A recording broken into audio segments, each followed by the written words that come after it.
Namaskar. We would like to welcome you all on behalf of AYUSH SAMRIDDHI platform.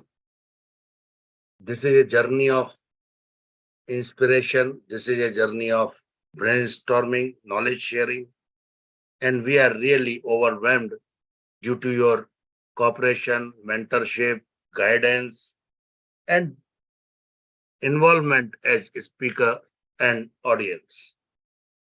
Today, we would like to congratulate all Northeastern friends, experts for their Statehood Day. As we all know, in 1971, this statehood was obtained by 3 states, Meghalaya, Manipur, and Tripura. So, we want to congratulate all of the citizens from these states as well as northeastern states for Statehood Day. Welcome you all. And really, we are grateful to all speakers that within short notice, they have been invited and they have accepted our invitation. I am really grateful to Professor Vishnu Prasad Sharma ji, our guardian of the AYUSH Samriddhi platform, who has taken trouble to invite all the persons. Really grateful to you, sir. Thank you very much. Today's webinar is dedicated to you, sir, because of your guidance, mentorship, and everything you are doing for AYUSH Samriddhi. So without wasting much time, I would like to request Professor V.P. Sharma ji, ex-principal, Guwahati Ayurvedic College, for his welcome address, and would like to communicate my thanks to Professor V.K. Agnihotri, sir. Welcome, sir. Welcome, sir. V.P. Sharma, sir. Thank you. Namaskar. Good evening to everybody. Respected Professor V.K. Agnihotri ji, respected Professor Pawan Kumar Sharma ji, distinguished guests, eminent speaker, ladies and gentlemen. I, Professor Dr. Vishnu Prasad Sharma, welcome all of you to this evening important webinar on Northeast Vaidya Parampara. So today we have eminent speaker. I want to invite Dr. Nita Mahasekar, Director, Northeastern Institute of Ayurveda and Homeopathy, Shillong, Meghalaya. Welcome you, Madam. Namaskar. Next, I want to welcome Dr. Soibal. Namaskar, Madam. Namaskar. Dr. Soibal Chandra Pandit, Branch Officer Ayurveda, Government of Tripura, Agartala. Welcome you, sir. Next, I want to welcome my student, Dr. Rita Madhuri Devi, specialist in AYUSH, Directorate of AYUSH, Imphal, Manipur. Welcome you, Rita. Thank you, sir. Okay, then. Good evening. Good evening, sir. Good evening. Next, I want to welcome my student, Dr. Verity Mark Hupp, lecturer, Niha, Shillong, Meghalaya. Welcome you, Verity. Next, I want to welcome Professor Dr. Ande Sharma, Chief Advisor, IA Ayurvedic College and Hospital, University of Science and Technology. Next, I want to welcome Dr. Sri Pokar, Assistant Director, IU, Insar Regional Ayurveda Research Institute, Gangtok, Sikkim. Welcome you, sir. Next, I want to welcome Dr. Munni Das from Guwahati, Assam. Welcome you, Madam. Next, I want to welcome Dr. Kimi Ralte, Medical Officer, IU Civil Hospital, Aizal, Mizoram. Welcome, Kimi. Next, I want to welcome Dr. Imli Kumba, Medical Officer, Ayurveda, Northeastern Institute of Ayurveda and Folk Medicine, Pasighat, Arunachal Pradesh. Welcome, Imli. Next, I want to welcome. Thank you, sir. Okay, welcome. Next, I want to welcome Dr. Mukchem Im, Medical Officer, AYUSH District Hospital, Thank you, sir. Nagaland. Welcome, Mukam. Welcome, Mukam. Once again, I welcome all the eminent speaker, distinguished guests, ladies and gentlemen, to this evening important webinar on Northeast VAIDYA Parampara. Most important webinar today. So once again, I welcome all of you. Thank you. Namaskar. Over to Pavanji. Thank you. Thank you very much.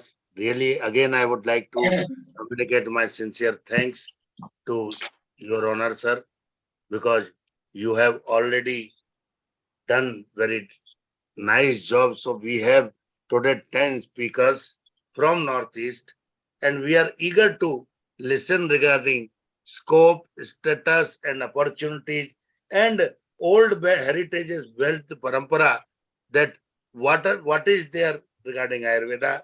So to start with, for inauguration, I would like to request Dr. Neeta Maheskarji. Welcome, Madam, Director, Northeastern Institute of Ayurveda and Homeopathy. Now stage is yours. And I would like to request all the audience to keep their mics mute because it is disturbing in speaker's voice, number one. And would like to request all co-hosts that they can admit also, they can make mute or unmute also. So welcome, Neetaji. Welcome. Swagatam. Stage is yours. Thank you so much, sir. Namaskar and good evening to all the eminent co-speakers, all the dignitaries, the participants, everyone on Ayurveda Parva here. And what a wonderful name sir has suggested to this. So I'm thankful for this opportunity initially only. Later on, I may not find time or sometimes the network fails. So I think my hearty congratulations to Tripura, Manipur and Meghalaya on this auspicious day when we all gather on this stage. Am I audible, sir? Loud and clear, madam. Loud and clear. Okay, Very nice. Thank you. Excellent. Thank you. Welcome. So the network is good today. Thank God. So here we all are Ayurvedic personnel serving Ayurveda, coming from different parts of the country and maintaining our Ayurveda Parampara and serving the humanity here in Northeast now. So here what I find, because I'm too premature to say anything, because I think I'm the junior most here to join. I'm just an year old, but whatever with my experience I could gather here, still in Northeast, the tradition has been maintained, the culture is maintained, and we see in day-to-day life, that is Ayurveda, where we go and give more significance to Dinacharya, Ritucharya, the do's and don'ts in life. And that is how the body is maintained. We all know Swasthasya Swasthya Rakshanam. So what I see here in Meghalaya, and because I've not traveled much, I've been into Guwahati and Meghalaya, that's all. So in Neha, my experience is here in Shillong, the lifestyle of people is very simple and they do follow Ayurveda, even if they do not know, as in the rest of the country.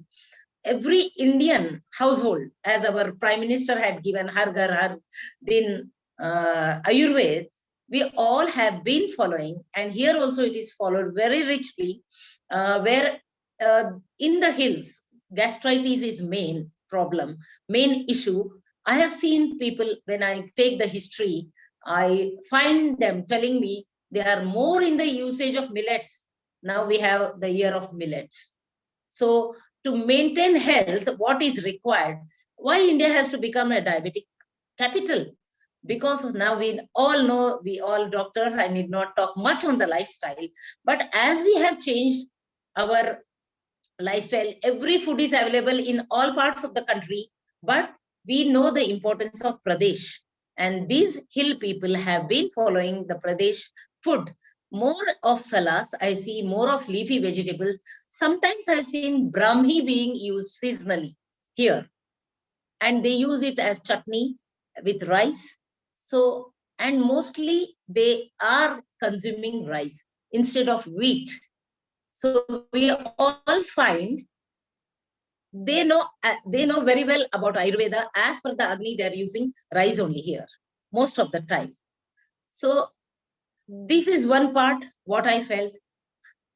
India, we are serving very well, and through all the angas of Ayurveda. Definitely, we are going into Panchakarma. We have started Uttar Basti there, and people are getting a cost-effective treatment. Many of our success stories are already there. In 1 year, we have advocated much into this.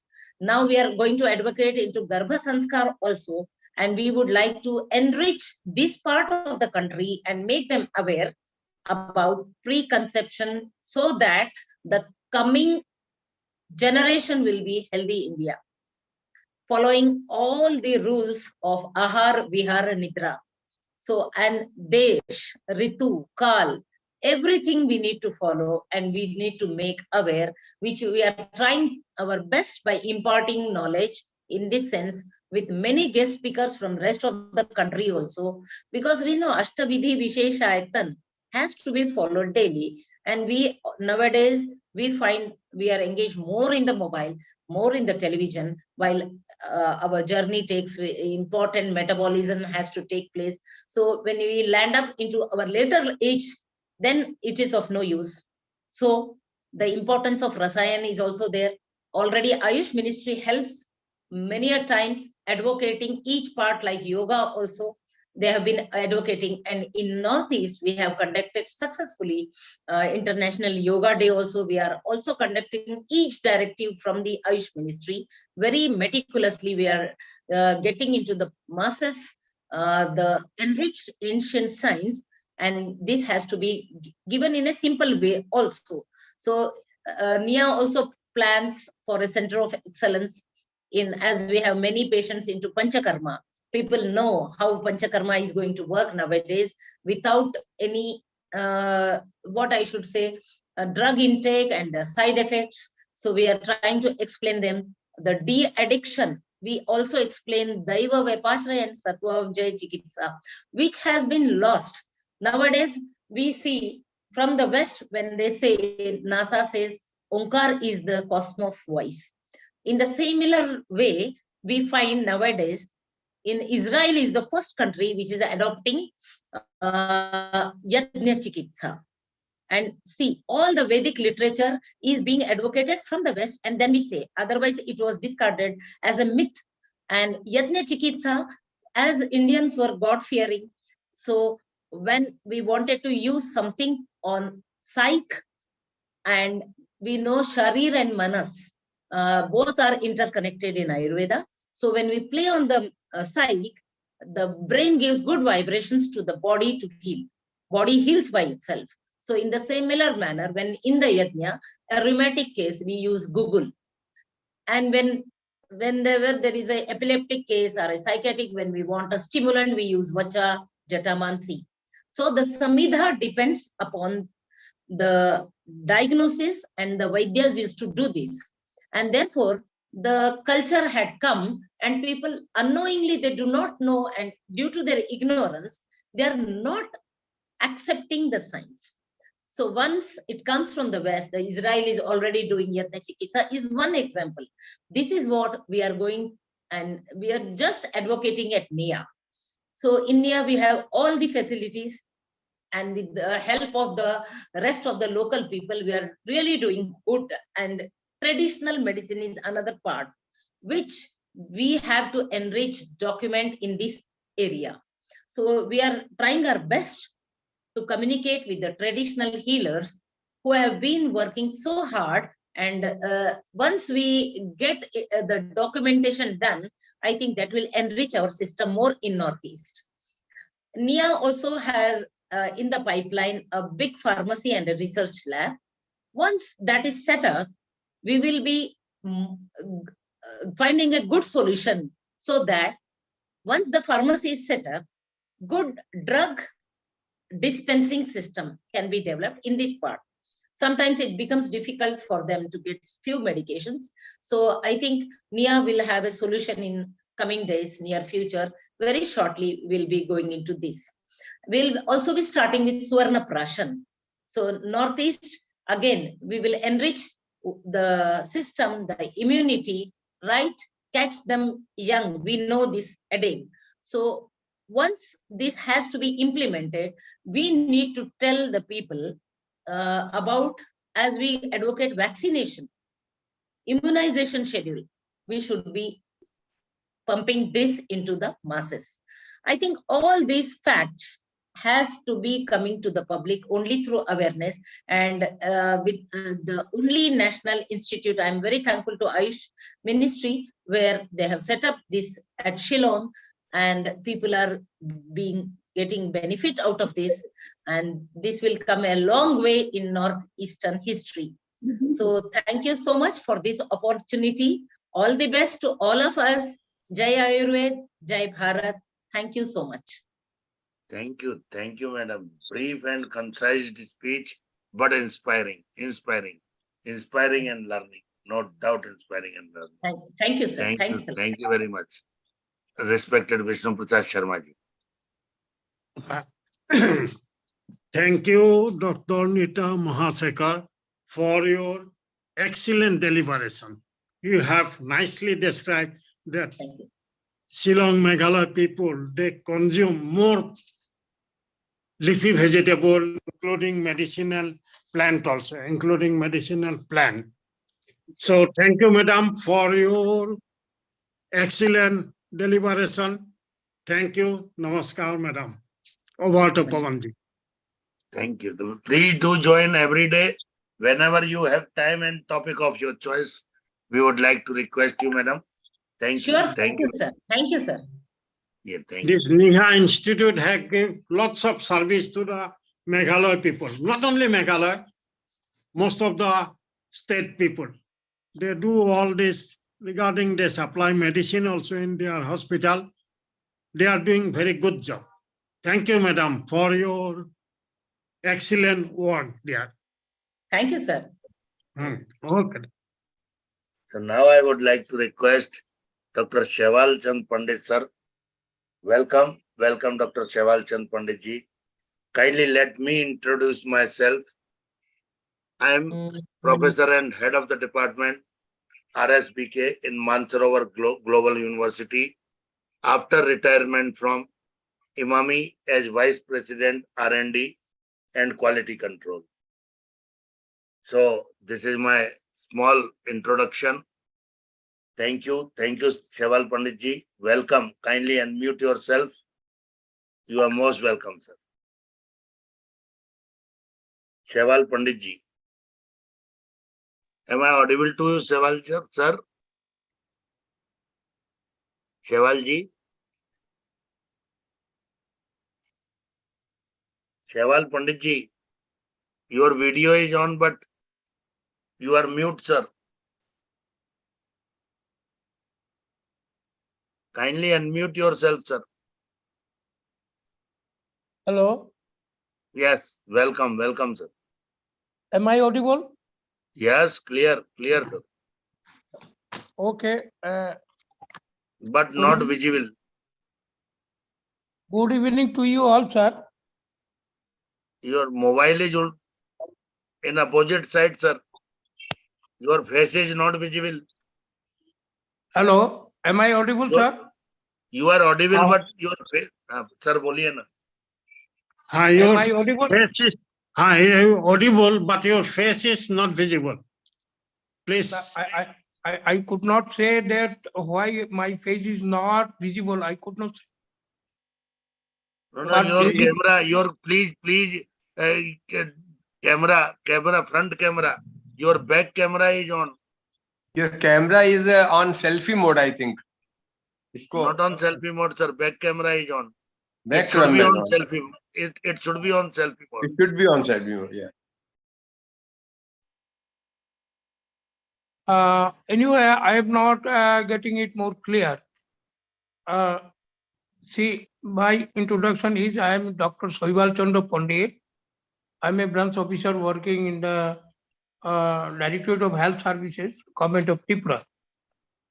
Sir, regarding the Ayurveda in Tripura, sir, Ayurveda service, there are sir एक request करना चाहता था आपके कैमरे में जो आपका mobile है आपके हाथ में उसमें कैमरा है कैमरे को एक बटन दबा दीजिए तो वो आपके फेस की तरफ हो जाएगा अभी आपका कैमरा बुक की तरफ है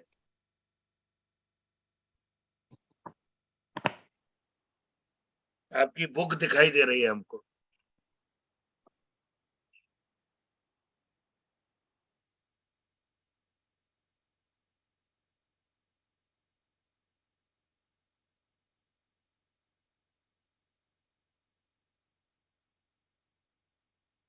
कैमरे में कहीं ना कहीं कैमरे का घुमाने का बटन होगा सर वो धोखे में दब गया है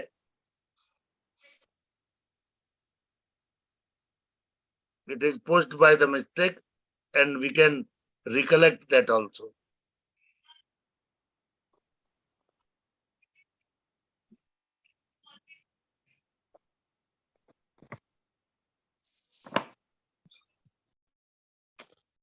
so I'm not making it clear.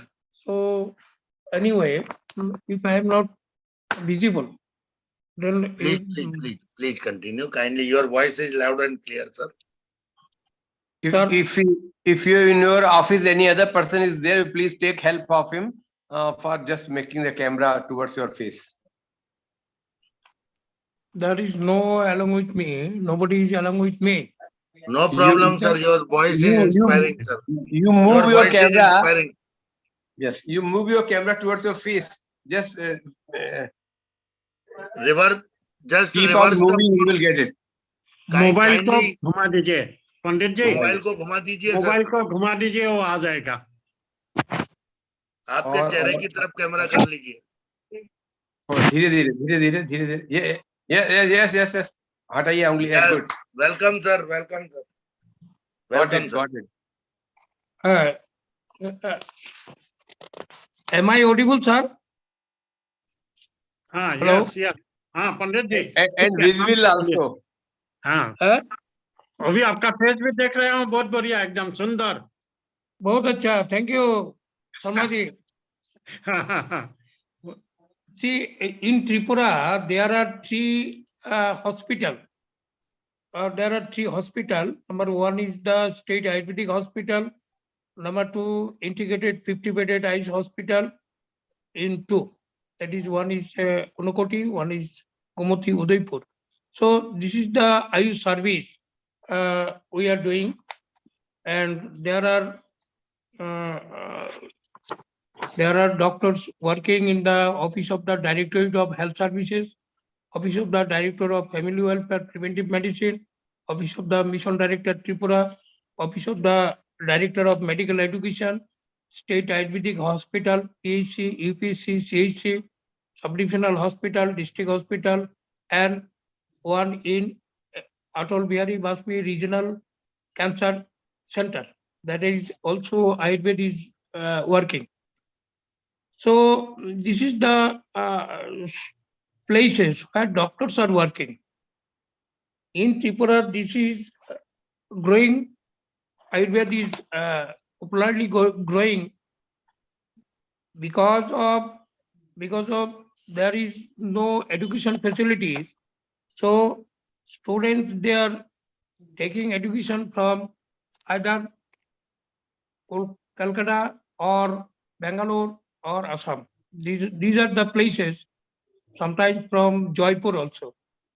In our health institution, in the PhD level, there are 13 Ayurvedic center units are working.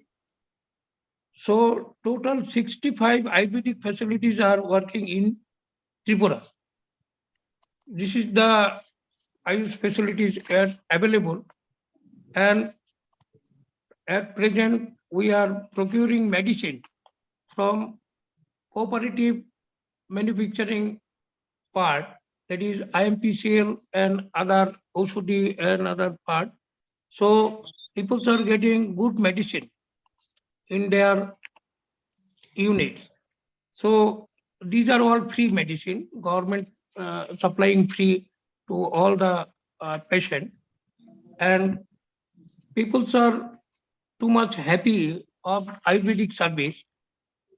But one thing is, only problem is that there is no manufacturing unit, there is no educational facilities, only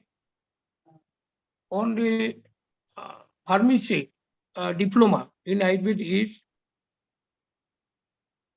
going on. But in the hospital level,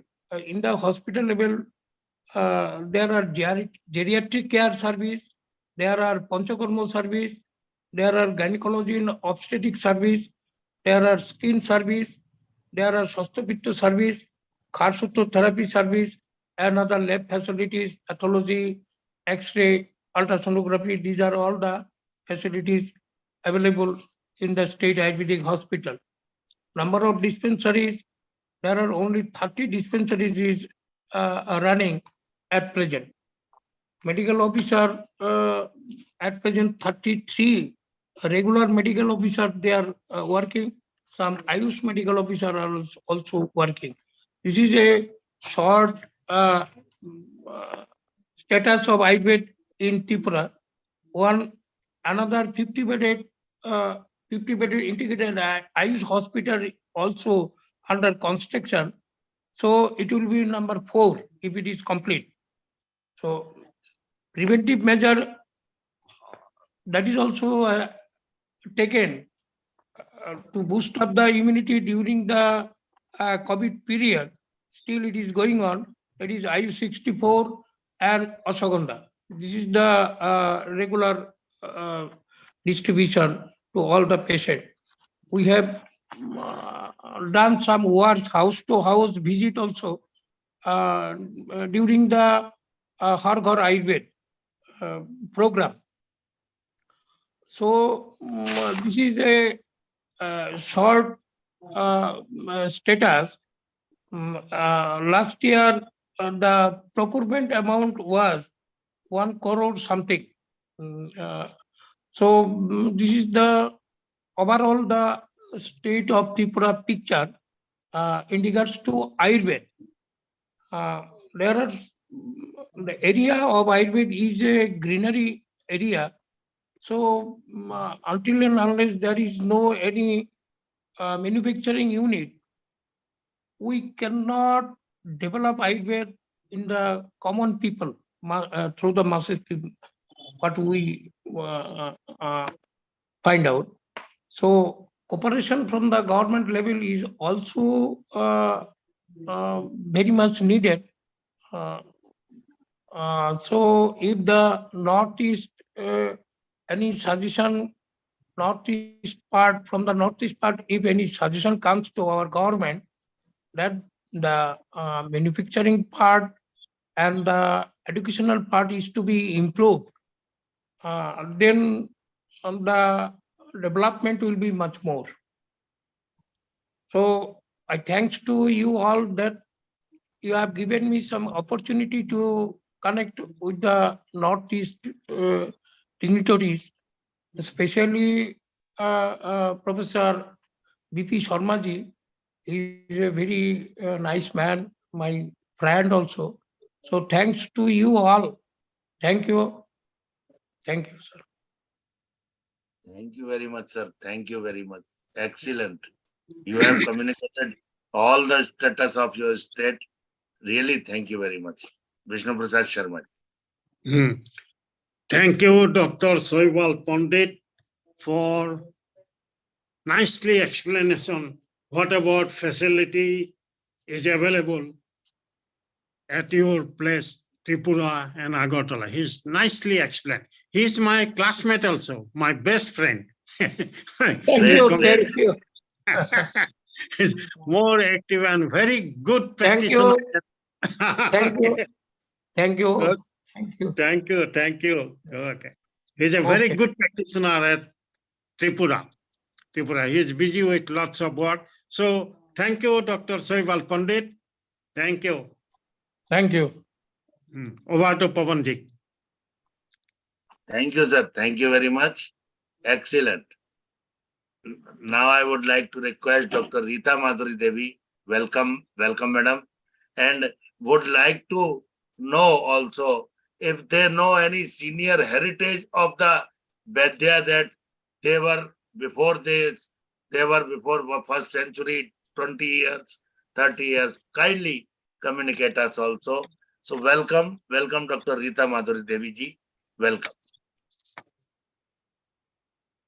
sir Pavan sir मेरी एक request है कि आज इतने हमारे guest अलग अलग प्रदेशों से जुड़े हुए हैं, वे अपने एड्रेस में अपनी स्थानीय स्टेट की एक दो वाक्य अपनी भाषा में बोलेंगे तो हमारे रिकॉर्ड में और चार चांद लगेंगे। मैं कहना चाहता था आप मेरा नाम लेंगे तो हम ये बात कहेंगे, लेकिन मुझे रोक के कहना पड़ा। डॉक्टर नीता, बिल्कुल सर। नीता सबसे पहले हमारी नीता शेखर जी हुई थी, वो शिलोंग से थी और उन्हें याद भी आ रहा होगा, हम 3 नवंबर को गए थे, सीएमई थी संस्कृत की, वो सारी बातें याद आ गई। बहुत अच्छा डेवलपमेंट हो रहा है मेघालय में, इतनी तेजी से नर्सिंग कॉलेज बन गया, पंचकर्मा पूरी यूनिट दिखाई, बहुत अच्छा था। तो हमारे सभी आज के अतिथि वक्ताओं को we will request and appeal to all the guest speakers of today's north east states, please speak a few sentences in your local state language. Thank you, sir. Thank you. Doctor Nita बहुत expert है, बहुत hard work lady है, बहुत मिला था doctor विजय मिलवाया था ना हम लोग, हाँ, बिफोर आवर लेक्चर मिला था, तो हम लोग बल्कि लंच उसमें उसी में ले आए, डाइनिंग हॉल में ले आई थी। तो तेजी से याद, उनको गवर्नर के यहाँ जाना था, कुछ था, तो मिल के गई थी। मैडम बहुत एक्टिव है, बहुत एक्टिव है। उनसे पहले हमारे गोस्वामी जी थे, पीके गोस्वामी जी। हाँ, पीके गोस्वामी था। हाँ, वो भी अच्छा, बहुत अच्छा था। जी जी। हाँ हाँ। चलिए, तो हमारी my cousin brother also, PK Goswami.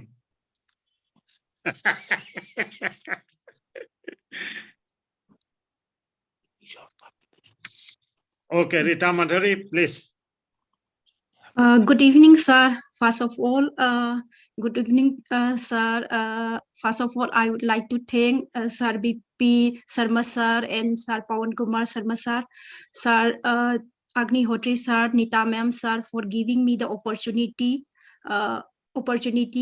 to be a part of today's webinar, sir. Sir, I would like to express my gratitude in Manipur. Sir, am I audible? Hi. Yes, yes. Nice. Khurumjari, sir. Punamapu Khurumjari, sir. Okay. What is the meaning of this? Sir, सबको मेरी तरफ से प्रणाम. प्रणाम, नमस्कार. नमस्कार. Thank you.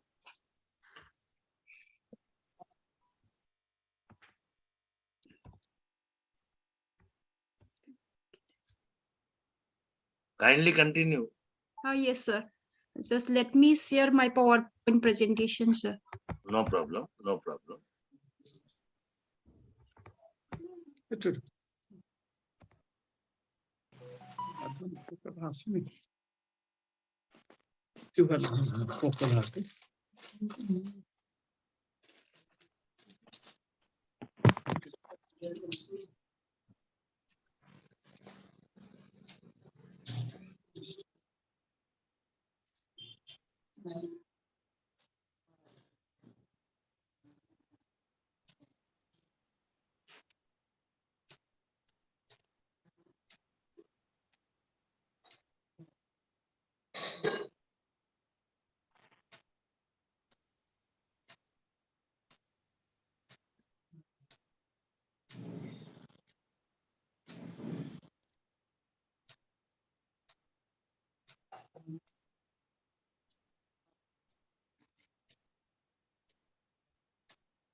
Rita, if there is any problem, you can send this thing to Pawan Kumar Sharmaji mobile, WhatsApp. He can help you in sharing slide.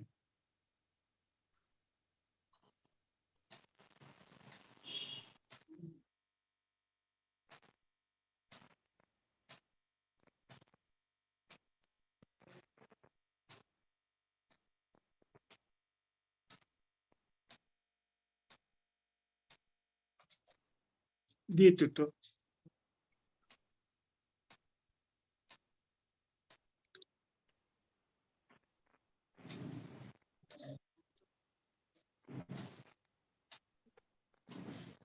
Society chairman. Sir, if she get any trouble, then we can proceed to another. No, speaker it is so that she started. can It correct is it. started. Your screen is shared, madam.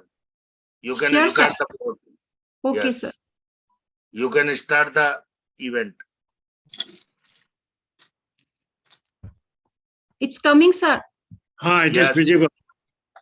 Visible, sir. Perfect. You can start.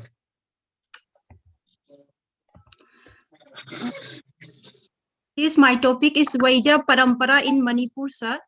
So before coming to the main topic, let me brief in the history on Vaidya Parampara in Manipur. Actually, Vaidya Parampara in Manipur has given lot of impact. Mainly credit goes to establishment of first Ayurvedic pharmacy at Imphal by Sri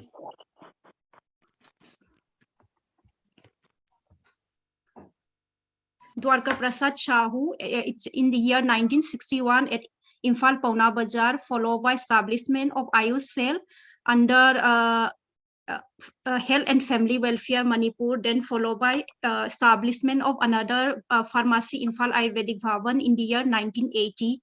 And then first state BMS nominee under Central Quota was on 1994, and establishment of Directorate of AYUSH in the year 25th February 2015. Until now, sir, BMS completed doctors around, I think it's nearly 100 BMS completed doctors are there, and more than 20 PG completed doctors are there. And in NRSM, under NRSM, there are 25 doctors working under NRSM.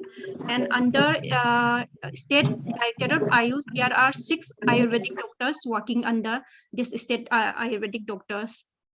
And these 2 pharmacies, that is Dwarka Prasad Shahu Pharmacy and Ayurvedic one pharmacy, they are supplying a lot of Ayurvedic medicine in the entire Manipur, and they have given a lot of impact and awareness among the people of Manipur through this pharmacy only. And these traditional healers of Manipur, before this gradual study on BMS, and all these traditional healers of Manipur used to buy medicine from them, and they order according to their need. Then before this actual BMS doctor and all, people used to believe this traditional healer as an Ayurvedic Vaidyas.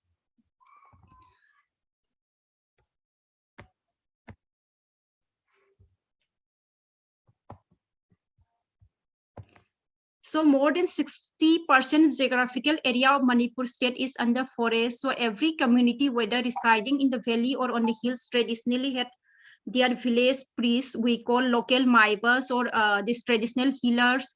Jains, we call local maibas, or traditional healers, ladies, we used to call maibis, who practice religious ritual as well as prescribe herbal medicine. And more than 1,200 medicinal plants, including 430 species with local traditional medicinal uses, have been listed in Manipur.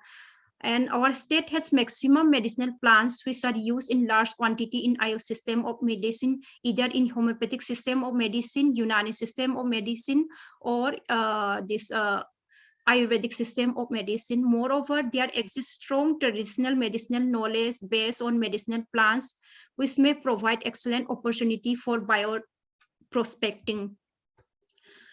So in the year 2015 to 16, under the Ministry of AYUSH, there was a project under Directorate of AYUSH, and I, along with my co-partner, Dr. Rosina, we have taken one project on locally available medicinal herbs used by traditional healers of Manipur. So we met some renowned traditional healers of Manipur and their specific formulation, and most of the formulation were listed in Ayurvedic herbs, and out of 44 we have selected 44 medicine, and out of that 44 medicine there are 13 medicine which are not available in AYUSH system of medicine, either in homeopathic system, Unani, Siddha, or Ayurvedic system of medicine. So now I'm highlighting some of the famous traditional healers of Manipur and their main areas for which they are famous. This Oza Thingjam Mangolzao. Oza means we used to call Vaidya in Manipur. Oza Thinga Mangolzao. He is famous for Siddha Hidak and his area. He is residing in Singzamai, Chingamakha, Imphal West, and he is his area of famous is hypertension, gouty arthritis, bronchial asthma, and his famous formulation is sit of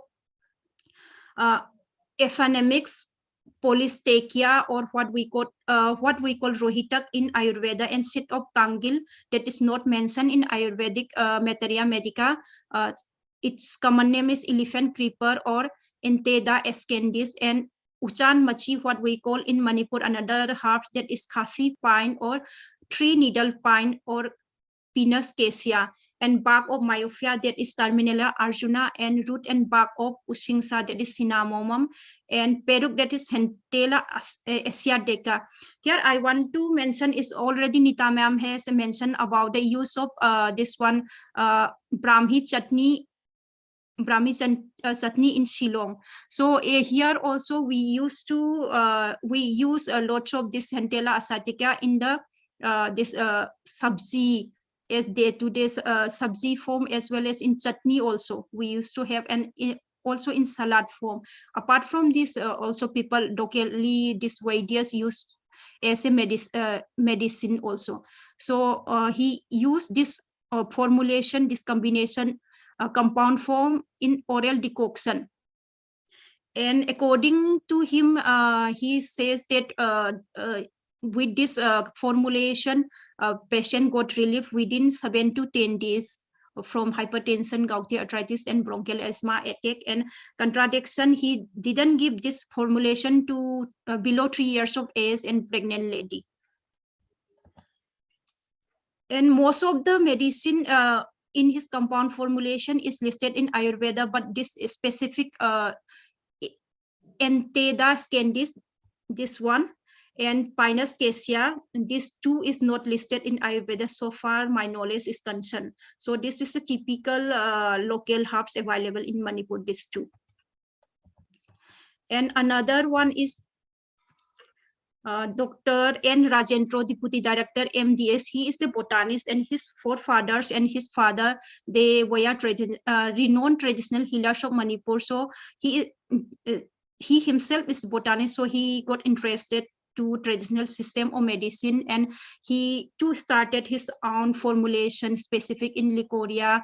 So he used stem decoction of Ningthau Khongli, that is Tinospora cordifolia, what we call guruchi, and cold and cough he used decoction of whole plant of Bhupati, that is Enterocarpus paniculata, and Yenakat, that is Secutelaria discolor orally, as well as he asked the patient to bath with the decoction. And pain due to any kind of musculoskeletal disorder, he used to give the juice of root of Sanakhongrang, that is Ficus religiosa juice. So this is the typical plant picture of Scutularia discolor. This is a according to my knowledge so far, this plant is not mentioned in Ayurvedic Pharmacopoeia of India. And another Vaidya traditional healer famous is Norton Sharma. His area is burning epigastrium. In acute burning epigastrium, he used juice of langtry, that is Epitorium bermenicum, tender leaf juice of this Epitorium bermenicum. And hypertension and dysuria, he used decoction and juice of whole plant of Maroinacupi, that is Allium odorium. And arthritis decoction of Yanghang, that is Curcuma longa, and Manahi terminella cebula. And for cough and hoarseness of voice, he used decoction of Toda Wasika, lips of Tulsi, and Rhizome gingiva officinale, that is somehow more similar to our Ayurvedic formulation. So these are the two, apart from his formulation, these are the two typical locally available medicinal herbs not mentioned in Ayurvedic texts. This is Langtry, Epitorium bermenicum, and this plant is very much related to our ritual. And during our childhood, whenever we have acute stomach pain or burning epigastrium, our grandmother used to plug tender leaves of this Epitorium bermenicum and used to give the juice, and we got instant relief from it. And another one is this is Maroinacupi or Allium odorium. This one is a very important spices of Manipur. We use these spices daily in our cooking purposes, apart from this medicinal value. And another one is Dr. P.I. Kalanjoy. He's famous famous for his clinic in Sidahidak, and he used this same Epitorium Epitorium in or langtry in burning epigastrium as well as hypertension. And epitaxis and bleeding pile, he used whole plant decoction, cold infusion, and juice of tingthau, that is Cynodon dactylon, what we have also used in Ayurvedic reference we got. And another famous traditional healer is Oza El Nabakeswar from Imphal West. This Laisram Nabakeswar Singh is an Indian teacher, herbalist, as well as physician of traditional medicine, known for his therapeutic protocol for kidney stones. He is reported to have the largest collection of renal stone in India, exceeding 1 million in number, which is earned him mentioned in the Limca Book of Records. He is a recipient of several honors, including the 4th highest civilian award of Padma Shri. So he's very famous for his kidney stone, and mostly his formulation, he used this jiraka and dhania, and other formulation he didn't mention. He says that it depends on the particular sign and symptoms of the patient. He changed the formulation, but main ingredient is dhania and jiraka. And he used to prescribe on cholelithiasis also. So leaf juice of Raphanus sativus, 4 to 5 slices of fresh tuber of radish along with sugar is he advised to take orally before meal to the patient. And another is Haubam Nungshidhari, Vaidya Haubam Nungshidhari, and his area of famous is Leucoria. So he used to give bark juice of samba, that is Oroxylum sativum, and with cow buttermilk in same quantity, and advised to take orally. And another is juice of Mitai Champra, that is Zambira, what we call citrus lemon, with honey also taken in Leucoria. And fissure and fistula in Eno, he has given decoction of Hameng Sampakpi, that is Xanthium strumarium mixed with sugar. So this is a typical picture of Xanthium strumarium. It is a wild plant. And Oza MD Kayamuddin from Imphal East. During this study, we have met from every community, Muslim community traditional healer, and Mitai community, that is, or Hindu community traditional healer, and another is tribal community traditional healer. So this MD Kayamuddin is famous for piles. So he used dry powder of Haimang, that is Ras Semialata, and Haikru, that is Emblica officinalis, Amalki, and Mange, Tarmindas indica, etc., mixed with sugar in the form of pill. According to this way, their traditional healer, he believed that every disease, according to him, is this every disease happens due to this worm infestation. So he believes that if once this formulation, if he given within 5 to 7 days, these worms have had been expelled from the anus, then piles is recover. So this is one of his belief. And this is the typical picture of Rus semialata local herbs. This is a tree available in Manipur, and nowadays it is exported to outside also for its famous this healthy prospect for this herbal tea, as a herbal tea. And another one is Oza Rai Kumar Kamai. He's a tribal traditional healer of Manipur, and his area is dog bite. And on dog bite cases, he used dry powder of terabao. Terabao is a typical insect. We didn't get the scientific name of terabao, and sing, that is Gingiber officinalis, and awathabi, that is Carica papaya mixed with honey orally, he used to prescribe to the patient. And another area is food poisoning, diarrhea, and dysentery, acute food poisoning, diarrhea, and dysentery. He used to give decoction of thyrin, that is Cedrela, tuna leaf, and Nonglaisang, Xylosma longifoliar leaf, and Urairum melotus philippinis, that is Kampilak, and stem of Lai Utong, Equisetum debile. It's not available in so far, not available in Ayurvedic texts. Bark of Laiki, Cassia timorenis, and Uchan Mahi, and again that Pinus Cassia orally. So this is a typical picture of first one is Cedrela tuna. This is the picture of Cedrela tuna. And again, this plant is very much ritually connected to the people of Manipur. At the time of the birth and after that, this Brahmin or is any ritual ceremony is there. So the ritual Brahmin used to dip this leaves in the water and sprinkle to the particular area so that it's believe that it's protected from any viral or bacterial infection or bad omen or something like that. And second one is the picture of Equistenum debile, and third one is Cassia timorenis. So what I want to highlight is these traditional healers gain their knowledge from their forefathers.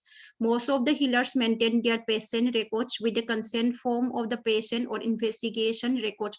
Some of the information about the formulation doses could not be applied to today's generation about regarding the dose and all. And most of the plants used by local traditional healers are also mentioned in AYUSH system of medicine. And out of this 43 plants which we have studied, 13 are of local origin. There is some contradiction regarding the plant used in AYUSH system of medicine and in local traditional medicine. Example, there are several varieties of Adadota or Sika available in Manipur. It is believed that the name of week, that is Sunday, Monday, what we call Ningthaukabalaibakupa in Manipur, is named after this 7 variety of wasa.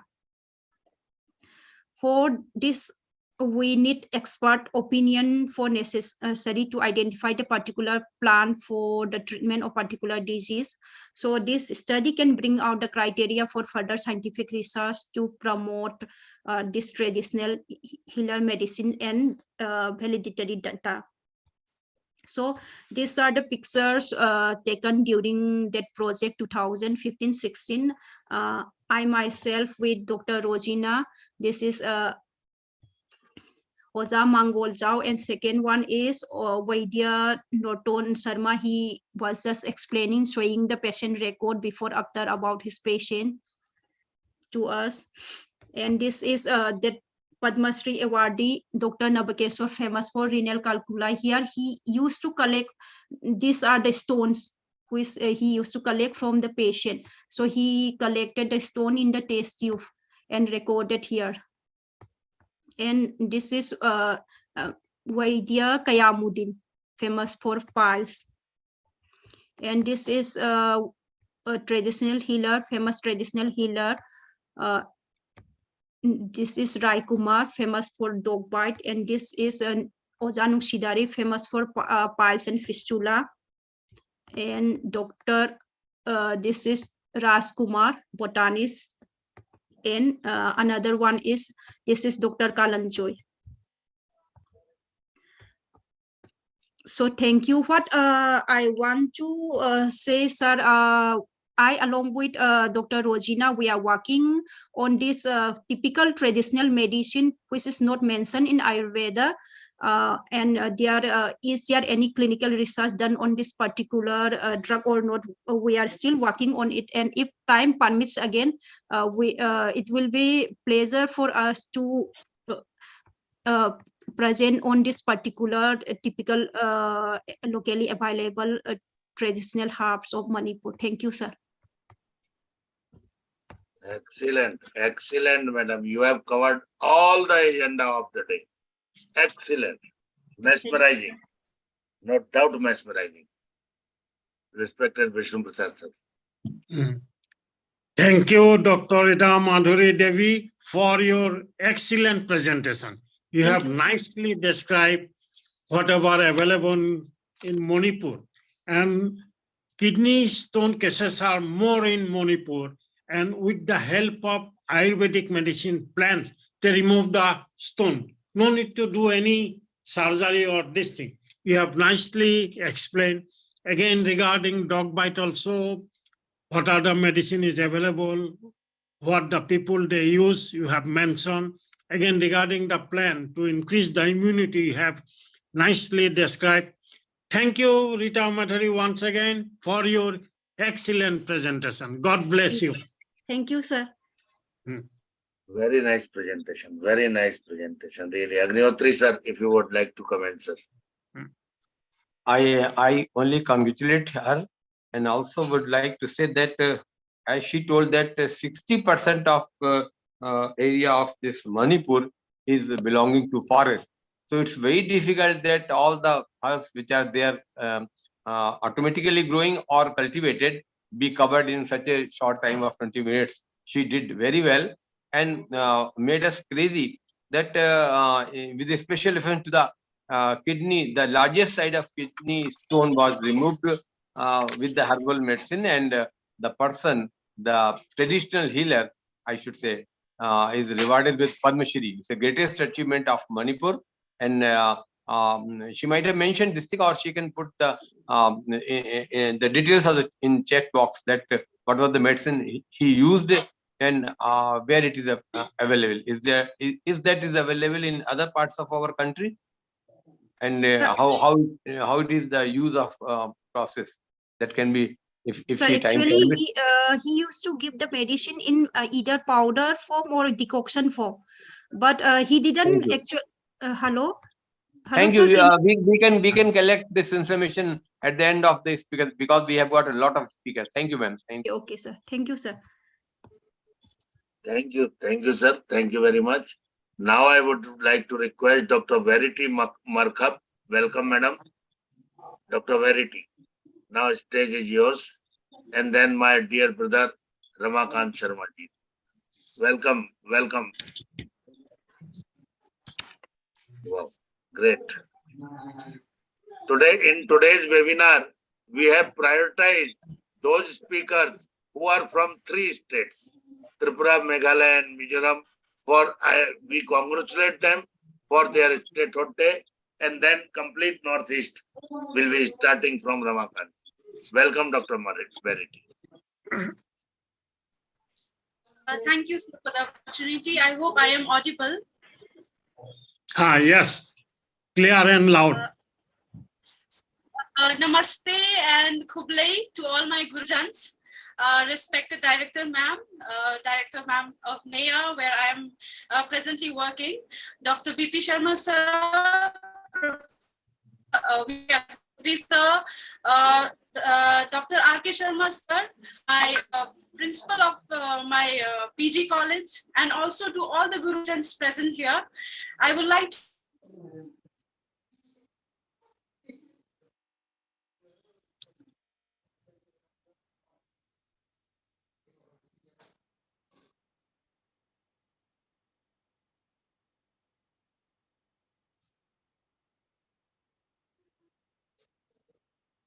Network problem is there, sir, because it is a, Am I audible? yes, you can. So,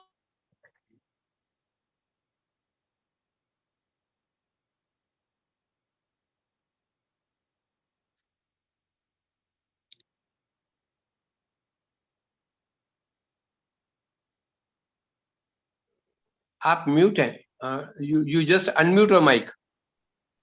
sir. So when we were discussing about the topic, since it is about Vaidya Parampara, so I was thinking maybe we'll have to be talking about the Ayurvedic practices or the herbal practices which are going on in Meghalaya. So again, as sir, too, we should be saying one word in Khasi. So I like to say Khublai. So it's a word of greeting which we use when we say to each other in Meghalaya. So moving on to the presentation.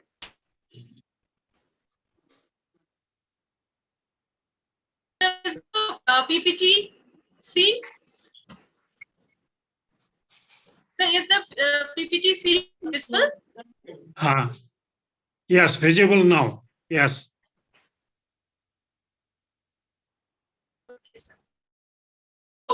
The topic which I have taken is practice of traditional folklore medicine in Meghalaya. So as everyone have brief about the status of Ayurveda first. So the AYUSH system or Meghalaya was first introduced in the civil hospital, which is located in Police Bazaar, Shillong. It was started with one homeopathy doctor then, but now we are having Ayurvedic doctors. And since Ayurvedic doctors started working in a civil hospital, it has also been collocated in all the other districts. So in the year 2002, Ayurvedic system of medicine was implemented in our state, firstly in Cherrapunji or Sora, and now it has been further shifted to all the other districts. With the upcoming of NRHM from 2007, there is mainstreaming of AYUSH system for all the section of people by by conduction of the OPD centers in CHC, PHC, and also providing all the AYUSH care. So we are very privileged that we have a central government college in Shillong, which is the Northeastern College of Ayurveda and Homeopathy Shillong. And because of NEA, people have been so interested in getting treated.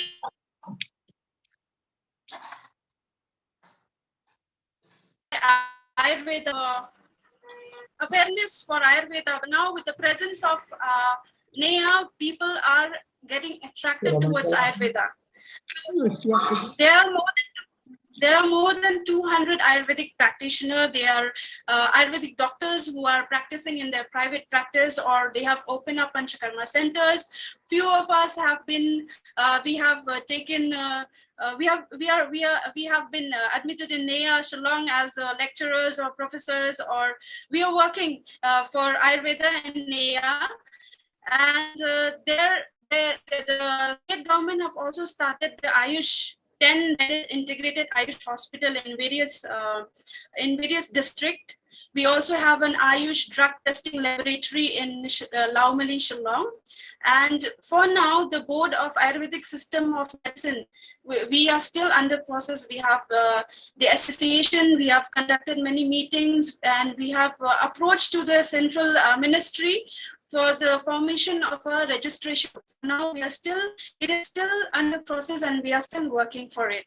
So moving to the topic which I've chosen for today, which is the folklore practice in Meghalaya. So basically, if we talk about Meghalaya, there are 3 tribes in Meghalaya: Khasi, Jaintia, and Garo. So, but then we have people from the other part of the country which are coming to the capital city, which is in Shillong. So all these tribes, right from Garo, Khasi, Jaintia, they use their traditional method of treatment based on herbal drugs. So these medicines are well accepted by the local people since generation, right in their lifestyle, how they eat, in the food, in their lifestyle.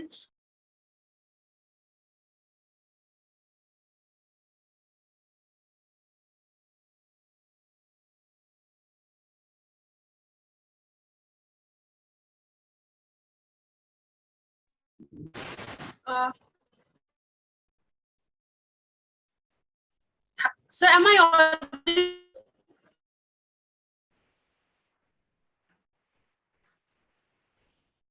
So am I audible? Yes, yes, Verity, continue. Yes. Some Yes, sir. network problem So, is there. yeah. Hmm. Yes, yes, some network problem is giving problem. So before NRHM, Ayurveda was not known. Before NEA, Ayurveda was not so known, but people knew Ayurveda through the herbal practice, which we call in Meghalaya as Dawai Khasi. So even the state government, that is the Khasi Hill Autonomous District Council, which is KHADC, they have passed an act that all the traditional medicine, they are accessible, affordable, and efficacious, and provide opportunity for livelihood. So there is a help from the state government to always keep up their herbal practices. So, but then we find that Khasi traditional medicine are under threat. Why? Because Meghalaya is, we always feel face the natural calamities. There is deforestation, there are landslide. There are also depletion of these medicinal plants because of these causes. We also have inadequate documentation, even though many research have been done by NEHU or other universities which are there in Northeast, but we still have improper documentation of the research. And also whatever the folklore practitioner they claim, it is not properly being researched or reported or documented. So these are the threats that we are facing. So now, talking about the folklore therapeutic practices in Meghalaya, so the therapeutic practices, they include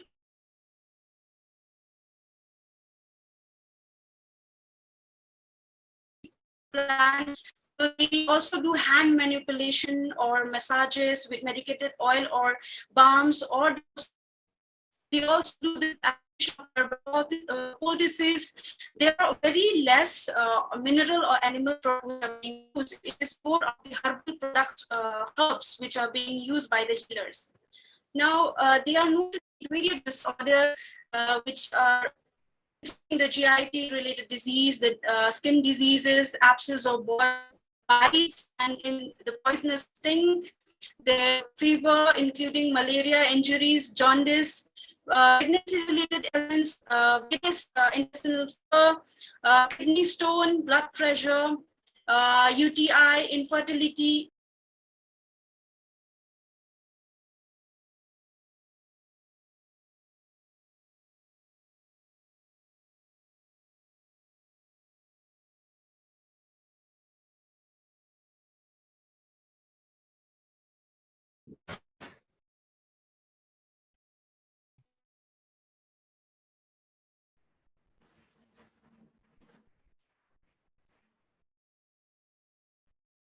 I'm confident that yes, Verity, yes.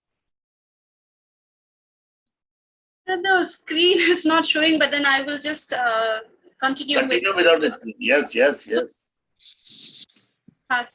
So even though there are many diseases which have been stated by them that they treat, but there's more specialized part for which the healers are known is the spinal fractures related problems. All the musculoskeletal related issues are being treated by the healers. So I have collected some plans which have been practiced by the folklore practitioner since the PPT is not loading. So some of them I'll just be stating. I will not be going into detail so much since we have others to speak online. So many plants like Bilva, Eagle Marmalus. We also have plants which for Benin Casa Hespida, which is the Kushmanda, which its leaf are being used to treat cough. There is also the mentioning about Beres, Microcarpa, Borevia diffusa. All of them, I'll not be mentioning in detail, all of them, either their root or their bark or their fruit will be taken in powdered form, or it will be made into decoction. It will be either internally given or administered via locally. So these are the few of the plan, but I would like to talk about one special plan on which I have done research with my guide, PG guide, Kogan sir. So which we had talked with the folklore practitioner of Ribhoi district, and we had conducted a work on Katfal, which is also called as Sopye. If you have visited Shillong, you will definitely see Sopye everywhere by the roadside. The ladies will be selling it just before the winter. So this Katfal, I have tried to plant it even when I was studying in down south in Karnataka, but it didn't grow. So there are, like how Dr. Rita had previously said, that there are many plants which are confined only to our states or only to Northeast. There are lots of research work to be done, because the traditional healers, they feel very happy, and they feel when they get to know extra information.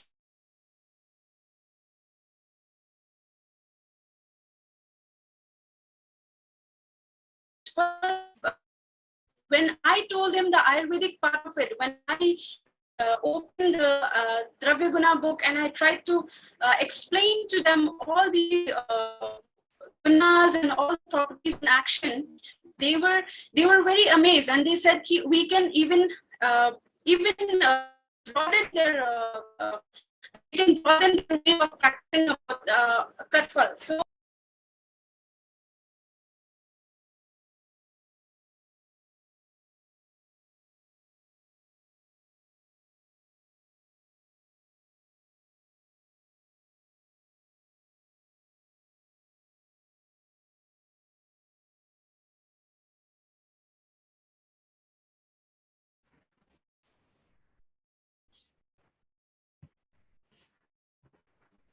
So as I was saying about Katfal, so when we had done the work, we have done some survey in Ribhoi district of Meghalaya, and we went and spoke directly to the folklore practitioner.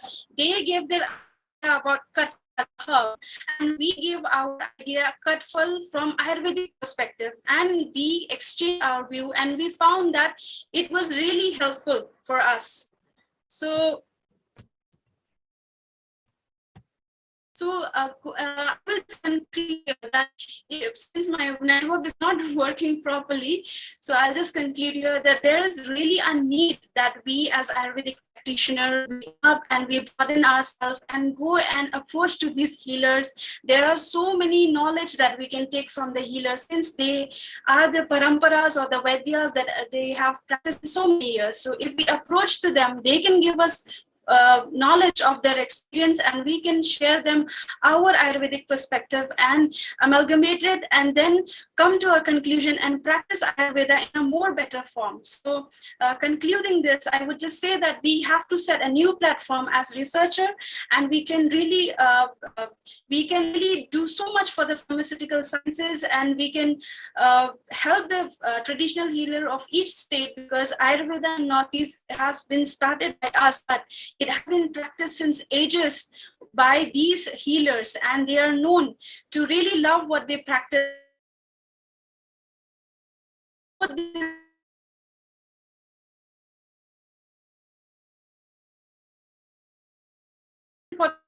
coming years, and we are able to practice well. So thank you, and Kublai once again to all my Gurujans and all my co-presenters. Thank you so much. Thank you. Thank you. The connectivity problem has not stopped you. I am really saluting you. Excellent. Thank you, sir. Thank you. Thank you. Sharma ji, like to say something? Thank you, Dr. Verity Markup, for your excellent presentation. You have nicely described whatever plants are available and what type of plants used in musculoskeletal disorder. Though need is there, you have completed your speech very nicely. So once again, thank you very much, Dr. Verity, for your excellent presentation. Thank you so much, sir. very much. Okay. Now I would like to request my dear brother, Dr. Ramakant Sharma. Really, so many memories, nice memories, excellent memories are with me of student life in 87 to 89. He was with me. Welcome. Welcome, Dr. Ramakant. Welcome. Very good evening to all the esteemed delegates as well as the organizer, Professor Pawan Sharma ji, respected Dr. Vishnu Prasad Sharma ji, Dr. Professor B.K. Agnihotri ji, all the esteemed speakers, right from Dr. Nita Maheshkar ji and others. Really, it is a very good platform, and today it is more beautiful that the organizer has chosen the Northeast Vaidya Parampara, which is in a very amazing as well as a very meaningful, as there is a statehood day for Manipur, Meghalaya, as well as in Tripura. So I congratulate all the domiciles as well as the members, those who are especially in presenting their presentation very beautifully. So I'm just highlighting there is a many thing for to speak on the subject, as because the topic of this, that is the Northeast Vaidya Parampara, which is also somewhat related to me also, as because I am just continuing the second generation, and my daughter, she's in the third generation continuing in Ayurveda. So there is a many history, as because the Assam, which is a great tradition, as well as I can say that in Northeast, the Assam has played a leading role with the help of our government Ayurvedic college, which is established in 1948 by government of Assam, where then Chief Minister Gopinath Bordoloi, Bhubaneswar Barua, Jagadish Chandra Bhattacharya, who is the founder, principal of government Ayurvedic college. Though I have got opportunity like Dr. B.P. Sharma heading the institute as a principal, we have a long history, especially the time of Ahom kingdom, that you know that before the Ingras or before the Britishers, actually there is a 600 years Ahom kingdom in Assam, and that time in Upper Assam and Lower Assam there is a tradition, especially Vaidya Parampara is going on, especially in Upper Assam, which is known as a Jorhat now. There, Oliver Sharma, who has bought from Kendakubja, that is Kanauj, and that Oliver Sharma, his last ancestor or last precedor is a Dr. Janardhan Besbera, who is passed away just 1 year back. He is a very legendary person for Ayurveda, as well as in Lower Assam, especially in Kamrup district, which is now fall under the Nalbari district, that is Kulbil Satra, where the Uttam Goswami is the last predecessor who has passed away just 10 years back. And after that, his son and the other fellows, they are not continuing the Kulbil Satra, which is specially practiced for Ayurveda.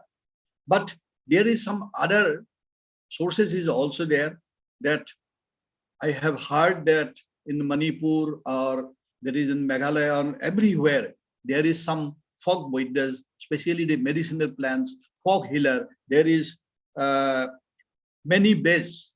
In Assam, the terminology is used is the base. Base means this is the folk healer. So there is a many parampara is there. But I hope that Assam is the leader, as well as they have started in 1948 the formal education for Ayurveda. And that time I have seen in the government Ayurvedic college, which is taken the leadership, especially in Northeast. There is a many our senior faculty. There is again one faculty who is completed his SPA, our former principal Dr. Parvati Sharan Bhattacharya, he is still alive and he is giving his leadership and he is practicing in Ayurveda still. But there is a many SPA from Jamnagar that it in probably in 1956 to that is 1962, where our Professor Pavan Sharma's father, he's also maybe the colleague of this our all those SPS persons. So my father, he has completed in 1962 from Jamnagar SPA. So around 10 members, they have completed their SPA from Jamnagar. Already they have left from this place, but their legacy is still there and this still practice is going on.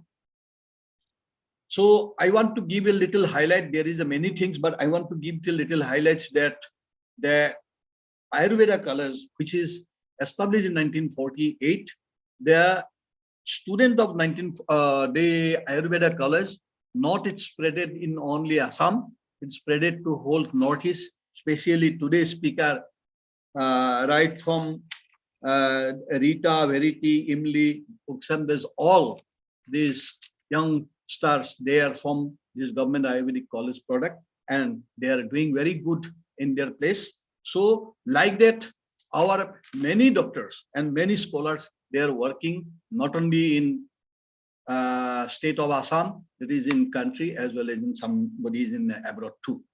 So the Ayurveda Parampara in Assam, especially that is developed with these two legacies, especially from that is Upper Assam and Lower Assam.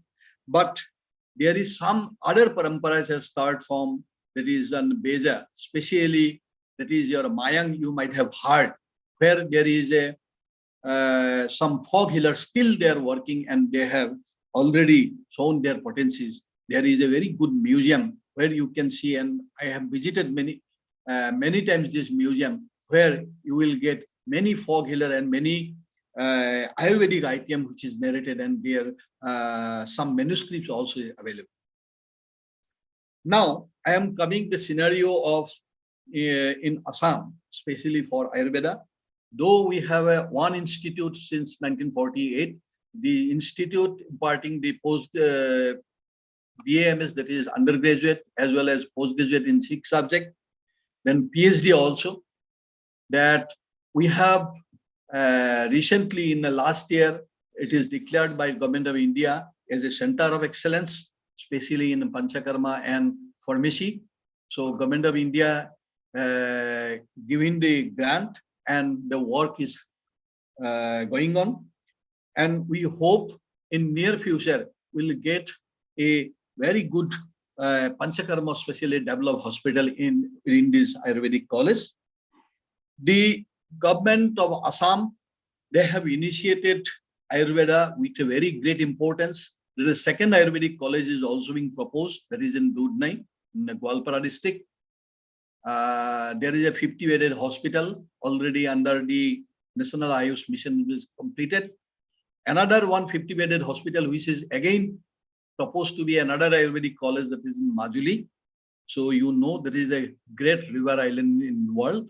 So this is a great heritage site in Assam. So hopefully in near future we will getting in the government sector there is 2 or 3 Ayurvedic colleges. In private sector also there is 2 or 3 colleges again going to be coming up. After retirement in last 31st October 2022, I am also engaging with a institute which is come under the purview of the Meghalaya, but it is very nearer to the Guwahati. That is a very not a graded institute, the USTM. So you please bless us that we can come with a very good institute. Especially we want to design this institute with a center of excellence as a state of art for Ayurveda. In government sector, especially in Assam, under the National AYUSH mission, which is started in 2014, We have also here AYUSH mission. Under this AYUSH mission, these employments going on. Especially there is a 500 community AYUSH wellness center is coming up. Already 100 CHA is appointed. Under government sector, around 400 doctors, right from medical officer, senior medical officer, SDMO, they are working under the state government in various PSC, CSC and district hospital. Again, under the NHM, around 600 doctors is working as a medical officer in hospital and different hospital team. So in the state, especially during my last 32 years of a service, especially in the last part of my service, that is in 15 years, I am also given some additional charges, that is medicinal plan board. I have heard from Rita as well as Verity that many medicinal plans, as you know, the North is the hub of this medicinal plan. So under the medicinal plant board, I am also working as a state nodal officer for 5 years from 2006 to 2010. And that time we have developed some roadmap, especially how the medicinal plants especially can explore in Assam and what are the medicinal plants available. And we are making a backward and forward linking with the various institutes as well as stakeholders. So under the state government initiative, under AYUSH mission, especially the quality control part, after that 2015, especially the drug controlling part is also come under the AYUSH, and we have developed in 2009 under Government Ayurvedic College as a very good drug testing laboratory. And this drug testing laboratory having the full facilities to test. There is a 3 laboratory, ISM laboratory, chemistry laboratory, and pharmacognosy laboratory. Again, another laboratory is coming, and that is the microbiology laboratory. The drug controlling part under the Drug Licensing Authority, it is developed around 60 numbers of Ayurvedic manufacturing unit in Assam. We are very happy that the many big institute like Imami, they're having a 3 setup near Guwahati. Again, Patanjali, Dabar. Then there is a good institute under the state government, that is Assam Ayurvedic Products, Bajrang. So many companies, they have developed their manufacturing unit, they are rendering it, especially in Northeast as well in the country, with their good manufacturing practice. They are around out of the 60 unit, around 43 numbers of unit, they are GMP compliance. So that is a very good number, as well as the track history is also very good, as because last 7 years I am working as a drug licensing authority too. So with this word, actually there is another 4 or 5 speaker is there. So we are in getting late. So I welcome all the members, especially from Northeast, that we have to work together and we explore Ayurveda in the group. So thank you, sir. Excellent, excellent, Dr. Ramakantji, excellent. You have explained all the legacies in Assam and really reminded my father, your father was also principal there in Assam, and a very senior person, I regard him. And my father also did his HPA with Harishankar Sharma ji and Madhusudan Shastri ji. Really, the legacy continues. Yes. Thank you, thank you, thank you very much. Continue. Vishnu Prasad Sharma ji. Thank you, Professor Dr. Ramakant Sharma-ji, for your excellent presentation. You have nicely described the history of Thank you. Assam Ayurvedic doctor. Thank you once again. Thank you very much. Thank you. Time is short. That's why I don't want to explain or speak more. We have so many speakers out there. So thank you, Ramakantji, for your excellent presentation regarding history of Ayurvedic doctor of Assam. Over to Pavanji. Great, great, sir. So now I would like to request Dr. Shri Prakash ji. Welcome, sir. Welcome, Dr. Shri Prakash ji. जी बहुत बहुत धन्यवाद sir नमस्कार, स्वागतम जी आज के अंतर्राष्ट्रीय संवाद श्रृंखला में नॉर्थ ईस्ट वैद्य परंपरा पर हम लोग चर्चा करने के लिए उपस्थित हुए हैं। सभी सम्मानित विद्वत गणों को सादर नमस्कार।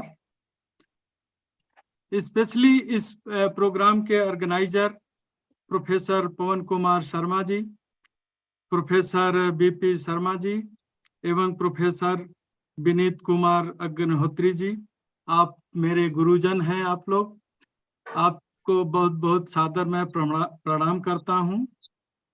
सर मैं सिक्किम में करीब 4 साल से हूं।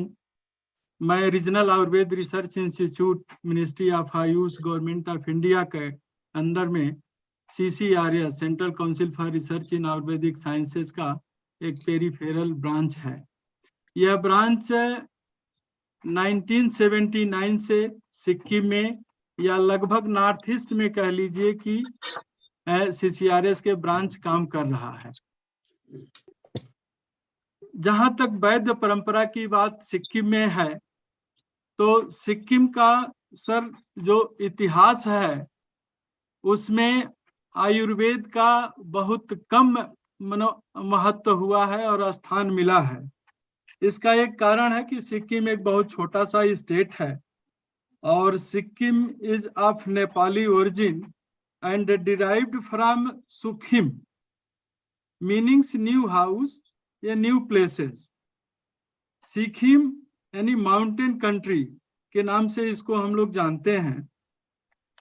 सिक्किम के हिस्ट्री में सर यहाँ चूंकि 1975 में सिक्किम भारत में जुड़ा है, इसके पहले ये एक स्वतंत्र स्टेट के रूप में था और यहाँ मुख्यतः 3 जो कम्युनिटी है, जिसमें भूटिया कम्युनिटी है जो तिब्बत से माइग्रेट होकर के आई, यहाँ की इंडिजिनस कम्युनिटी लेप्चा है जो यहीं के ओरिजिनल रहने वाले हैं, और Limbu.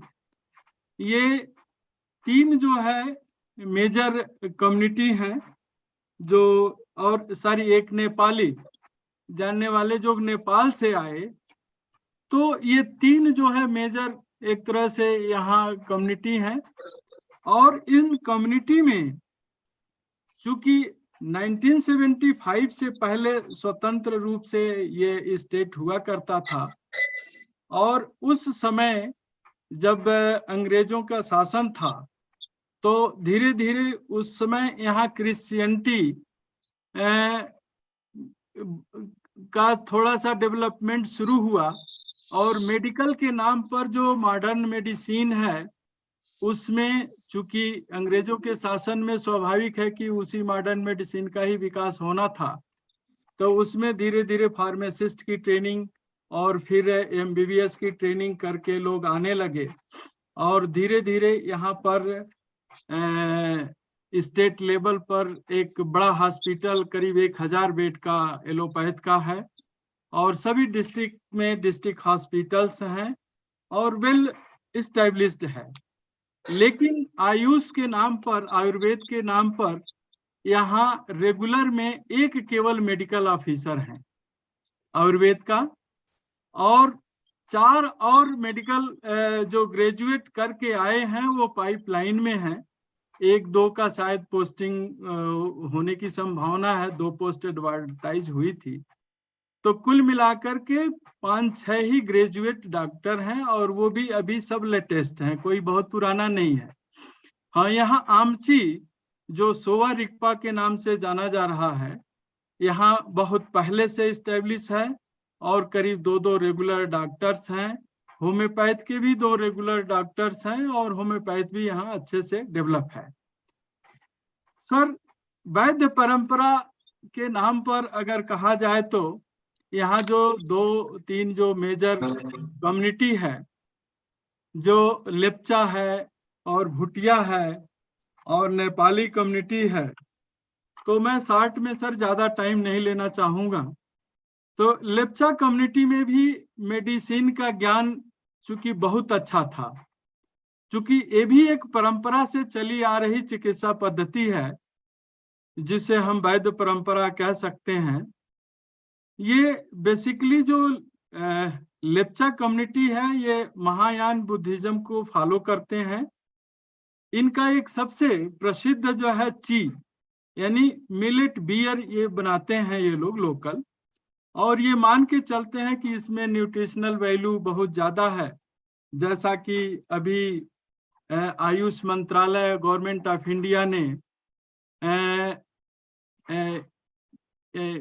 International year of millet 2023 मनाया जा रहा है, और ये यहाँ सिक्किम में हमने देखा कि बहुत पहले से लोग इस मिलेट का यूज करते आ रहे हैं।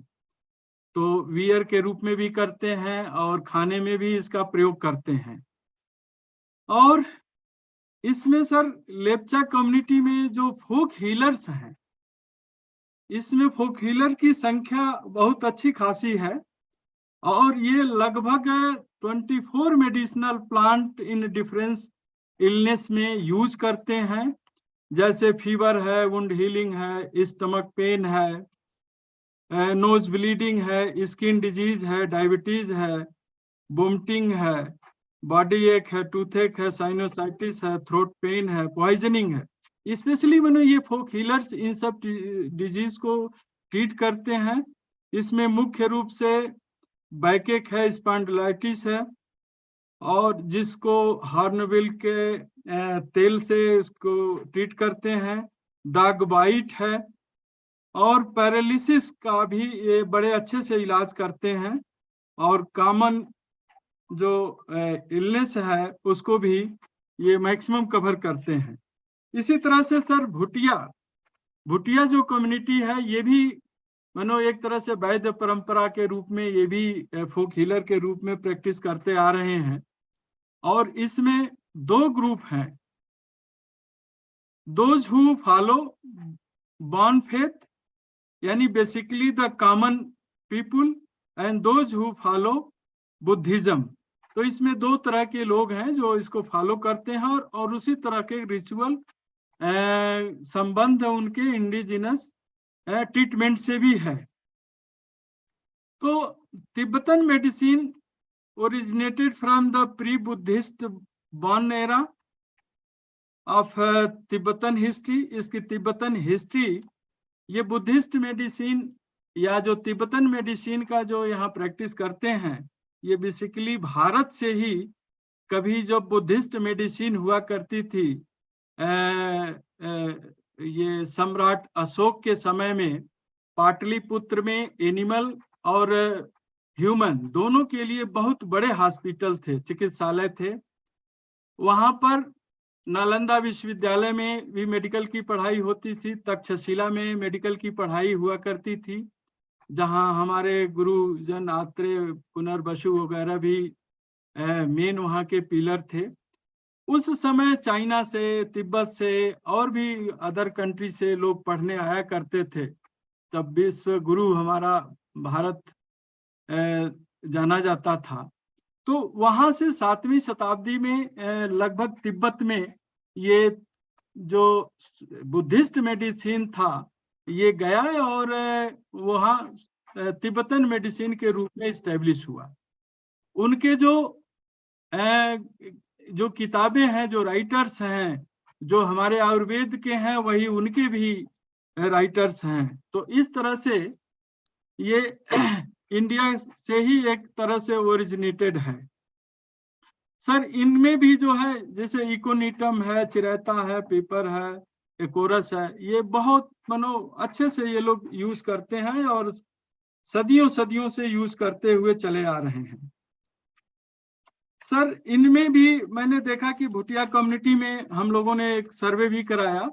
इसमें देखा कि फोक मेडिसिन के रूप में जो है फोक हीलर लोग जो ब्रांकाइटिस का है, कफ का, स्टमक डिसऑर्डर है, अस्थमा है, निमोनिया है, डायरिया है, कट वुंड है, स्किन डिजीज है, आईबीएस है, ब्लीडिंग है और टॉक्सिक कंडीशन भी है, ये सब सारे जो है, पल्मोनरी इन्फेक्शन, फीवर, ये सब सर ये जो ट्रेडिशनली जो है वैद्य परंपरा के रूप में ही इसको ट्रीट करते आ रहे हैं। इसमें सर एक लिम्बू भी कम्युनिटी है जो ट्राइब्स है यहाँ की, इसमें भी इस तरह की परंपराएं हैं।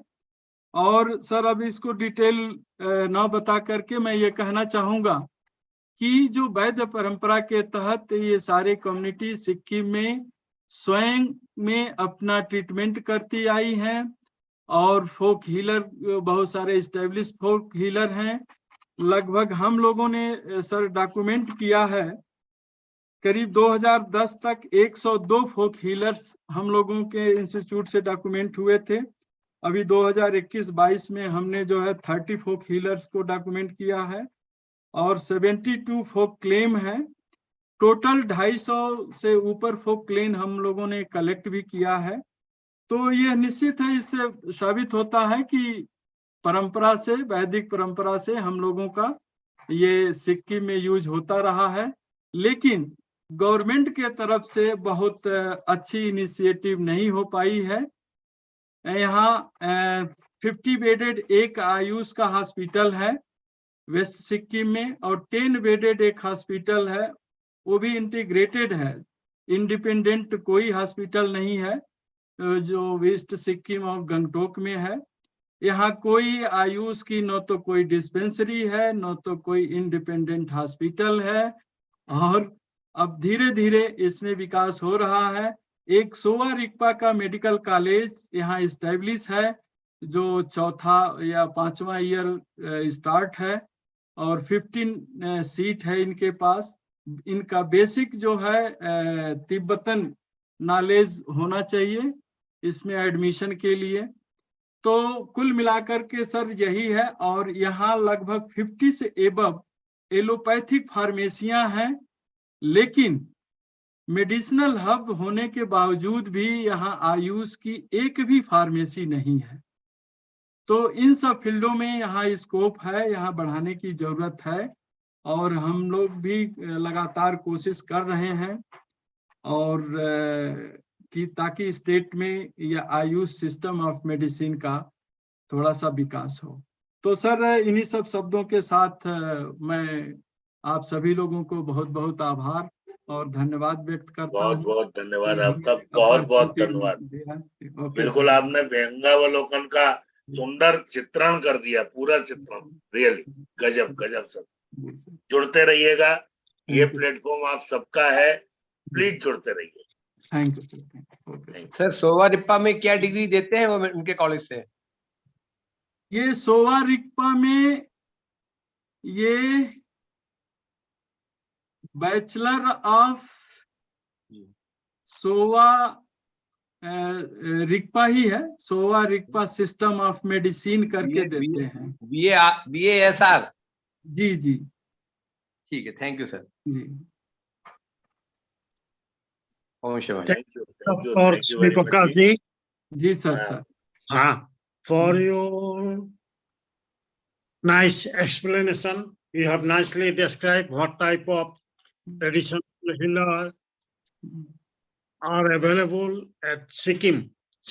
But mostly Sikkim people are healthy, though their medical facilities are less, but they are mostly healthy. You have nicely described regarding Parappa and other Bhutia people, traditional medicine they use.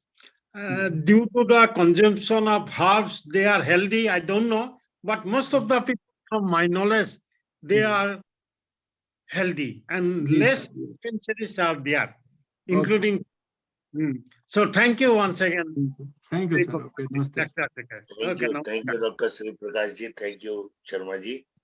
Now I would like to request Dr. Munmi Das. Dr. Munmi ji, welcome. Dr. Munmi, kindly unmute yourself. Munmi ji.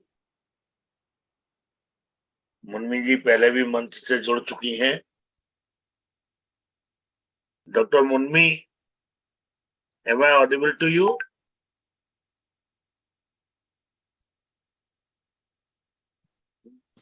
Ji sir, just मेरे को sir 5 minutes दीजिए sir, little bit of network issue.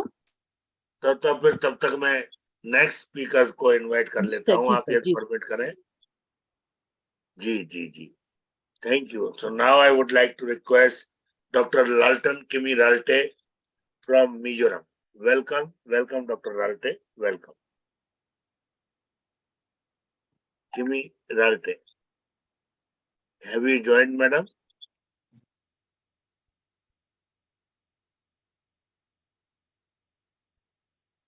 I hope no.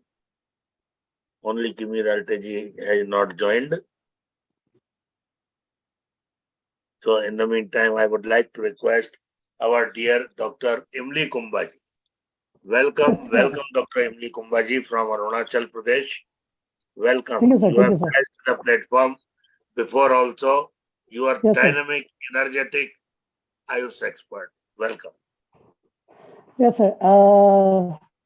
Good evening, everyone. Respected the Ayurveda experts who are attending this meeting, and also to all my gurus. I have to use a term like Ajak Dang Salam, that is namaste to everyone in my language. Well, when I speak about Ayurveda in Arunachal Pradesh. So Ayurveda in Arunachal Pradesh is in a very good state than in other states, because we are under Directorate of Health Services, and institute means like, and the government is giving good opportunities to the Ayush doctors. They are, it has been divided into two parts, that is homeopathy and Indian system of medicine. And in that Indian system of medicine comes Ayurveda, Siddha, Unani, Savaripa, all these things, yoga and naturopathy. So it is, they have given two deputy directors and appointments are being given very nicely. There are nearly 30 to 40 Ayurveda doctors who are in state service, and also there are Savaripa doctors, homeopathy doctors are there, and also there are many Siddha and Unani doctors in that Indian system of medicine. And those who are working here have to be done in the board of Indian system of medicine. There are many doctors who are working under NHM, National Health Mission, and National Ayush Mission has started the Ayush Health and Wellness, and there are nearly 3 or 4 doctors who have recently joined as CHO. This is regarding the working and culture of Ayush doctors in Arunachal Pradesh. There is one integrated Ayush hospital, that is 10 integrated Ayush hospital in Pasigat only, which comes under Bakin Patin General Hospital of Pasigat. There are 6 doctors, 3 Ayurveda doctors and 3 homeopathy doctors working in that. And it is being supervised by a senior medical officer from Ayurveda background. Also, there is also a 60-bedded Ayurveda hospital, that is where I'm working right now, and it is coming under Ministry of Ayush, and the name is Northeastern Institute of Ayurveda and Folk Medicine Research. It is basically an institute which will be giving Ayurveda education to 30 students from all over Northeast region, and it is going to start very soon.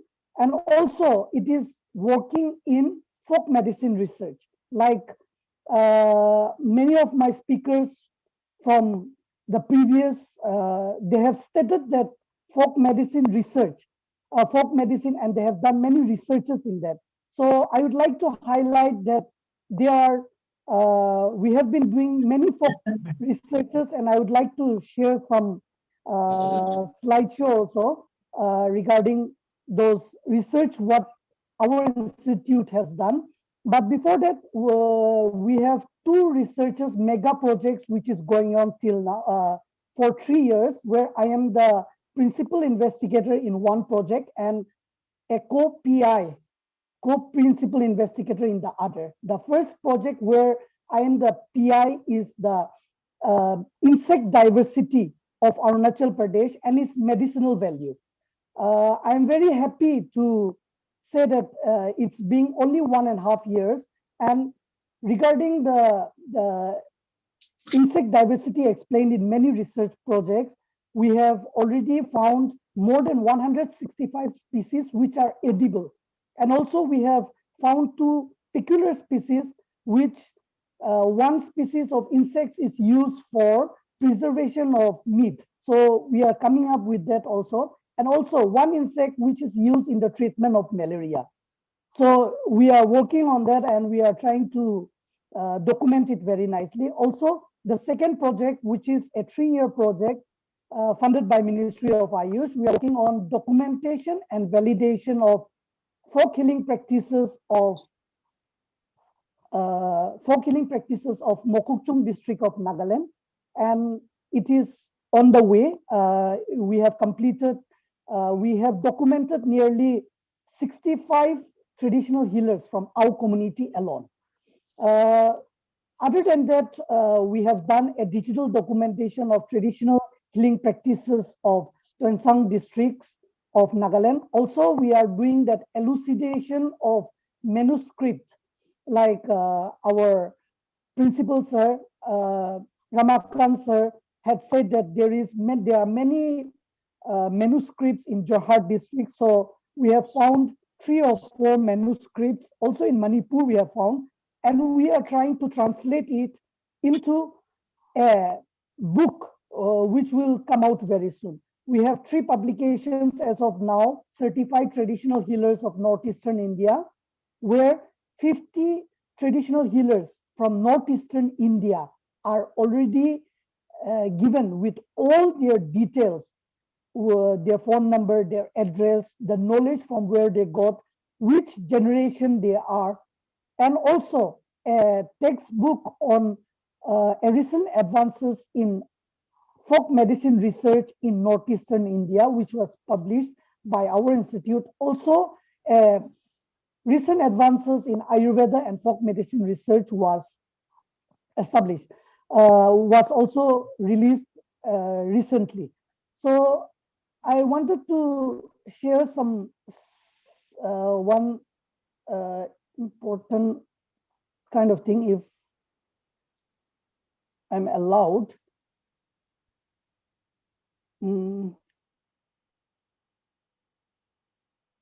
Is the screen visible?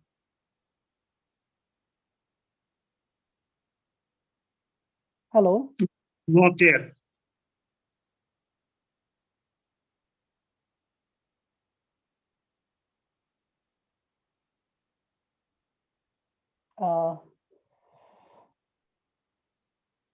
Can I be made the co-host so that I can share my slide?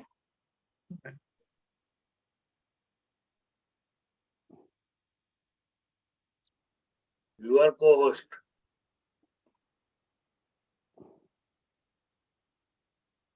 Is it visible now? No, not yet.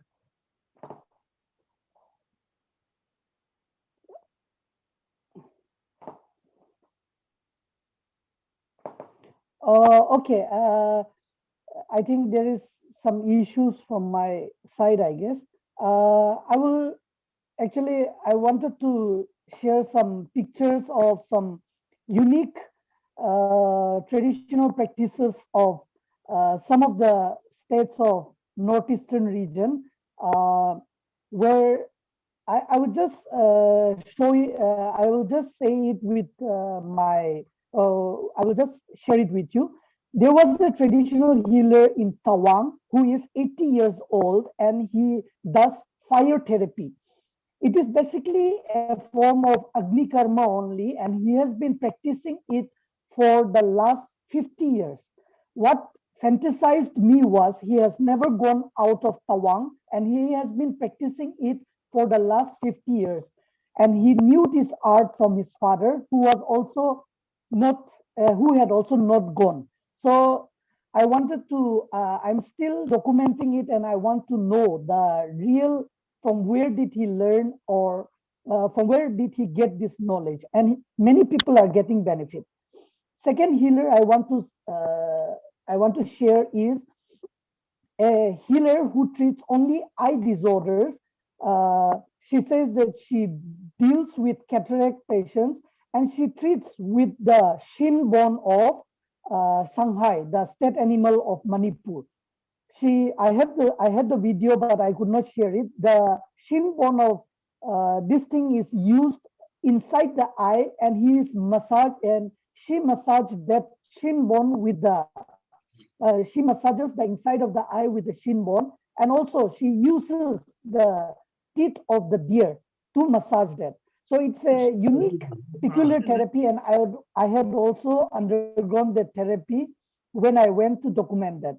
Thirdly, there is a traditional healer who has been treating bone fracture with the help of the bone marrow of mountain goat.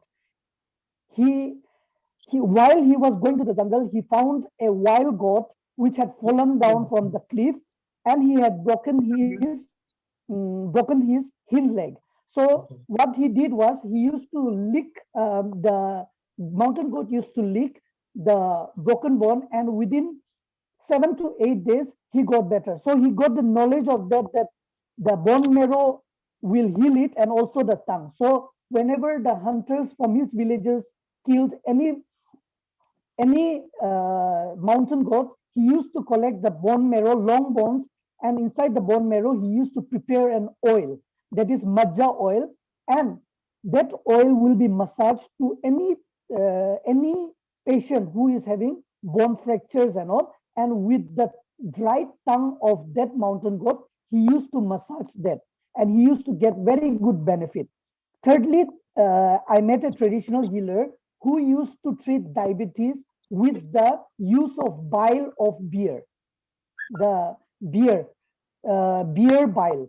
But since he is not getting, he has transferred and he is using the bile of Mithun, the state animal of Arunachal Pradesh, and he is getting very good benefit out of it also. And in diabetes, it is working wonders, and he is having many patients who are being referred even by doctors from the modern counterparts also.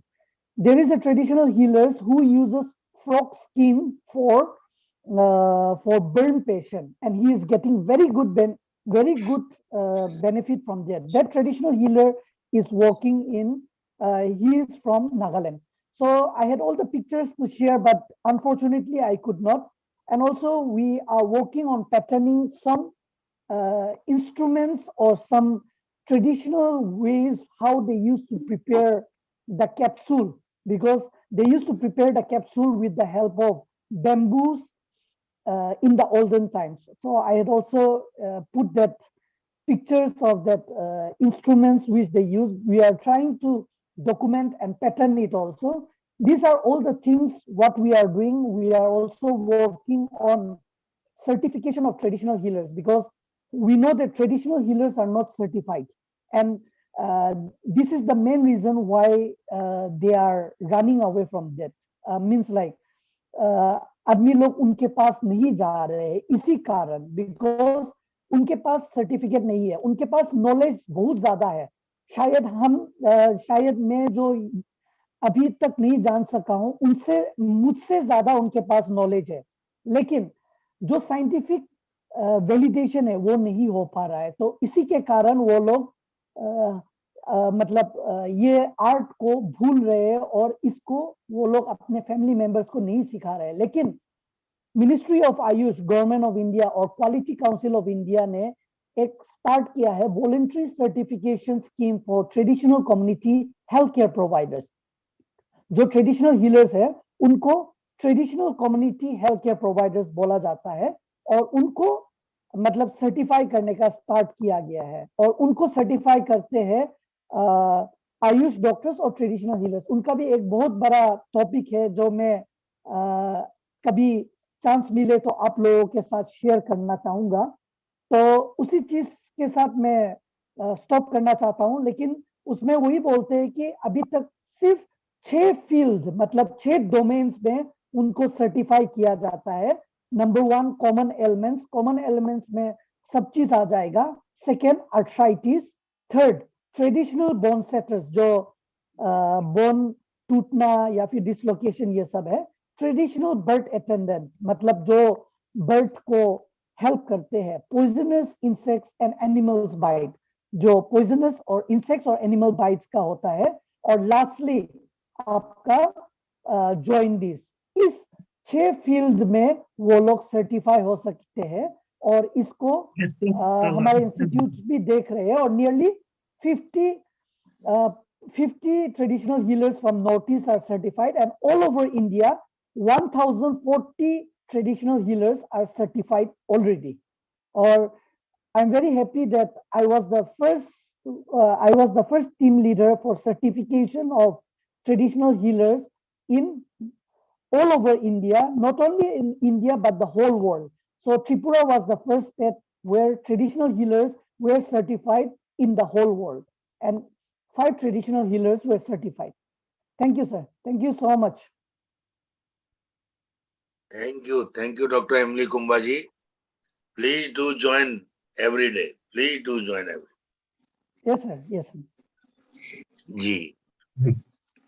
Thank you, Dr. Emily Kumba, for your nice explanation. You have nicely described regarding the traditional healer in Tawang, Agni Karma, fire therapies, and one traditional healer treat eye disorder, infection. Yes, still traditional healer are there. They do shows very good result. So thank you, Dr. Emily, for your nice explanation.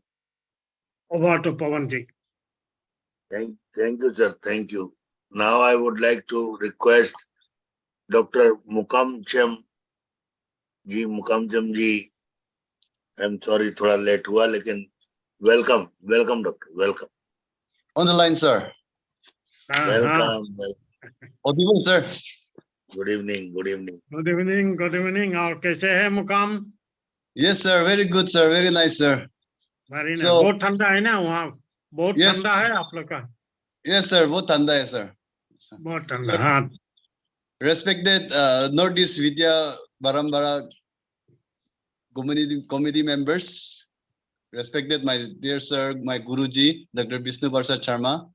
And first of all, I would like to thank my Guruji for giving me this privilege to be a part of this Vidya Parambara.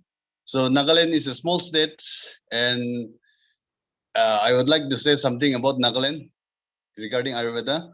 So Nagaland is the land of festival that each of us, all of us knows. And Nagaland is a 16th state of Indian Union. It lies in the northeastern boundary of India with Myanmar in the east, Manipur in the south, Arunachal Pradesh in the north, and Assam in the west. So it has an area of 16,579 square kilometer with Mount Saramati, 3,840 meter as the highest peak. Naga Hills link with the Himalaya with the Andaman Nicobar Island arc. The state has a population of 19,78,502 according to 2011 census. The density of the population is 119 person per square kilometer. Literacy rate is 79.55%. So to talk about Ayurveda, in Nagaland, like we don't have separate Ayush directorate or separate like that. We are in Nagaland, we are functioning under the group, under the umbrella of the Ayush, under the Directorate of Health and Family Welfare, headed by the Assistant Director. In Nagaland, we have plus or minus only 30 Ayurvedic doctors in Nagaland. And so, like along with the Ayush, which includes the homeopathy and the naturopathy, in Nagaland we have only 4 regular state doctors in Nagaland, only 4 regular state doctors, and we have 21 contractual state doctors which are appointed recently during the COVID pandemic, and 150 plus or minus AYUSH doctor who are working under NHM, NAM, and who are working as a CHOs in district hospitals, CHCs, and BHCs. The directorate of AYUSH in Nagaland is on the pipeline, and the importance of AYUSH is increasing in Nagaland and all over the Northeast day by day due to its effectiveness in especially treatment, especially in the non-communicable diseases like diabetes, heart diseases, chronic lung disease, hypertension, extra. So in Nagaland, we are managing those cases by the very little supply, very little issue of the medicine that which we got from the state government. And in Nagaland, we have one formulation centers, that is Ayurvedic medicine formulation is doing by Dr. Tia Khaba Jamir, who is my senior, and it is doing in Dimapur, known as the Natural Pharma, especially in appendicitis, skin diseases, and geriatric cases. So since we have very less in number, I would like to request the government of India to give more quotas and central bull quota for studying Ayurvedic system of medicine or AYUSH system of medicine by opening more colleges and universities, and also to focus more on research and development. Then only, like, not only in Nagaland, but then only the Ayurveda will grow. And also I would like to request the medicinal plant board to grow more raw materials, since our Northeast is endowed with wide varieties of wide types of forest, wide varieties of forest type for proper identification and documentation. So with this, I would like to conclude.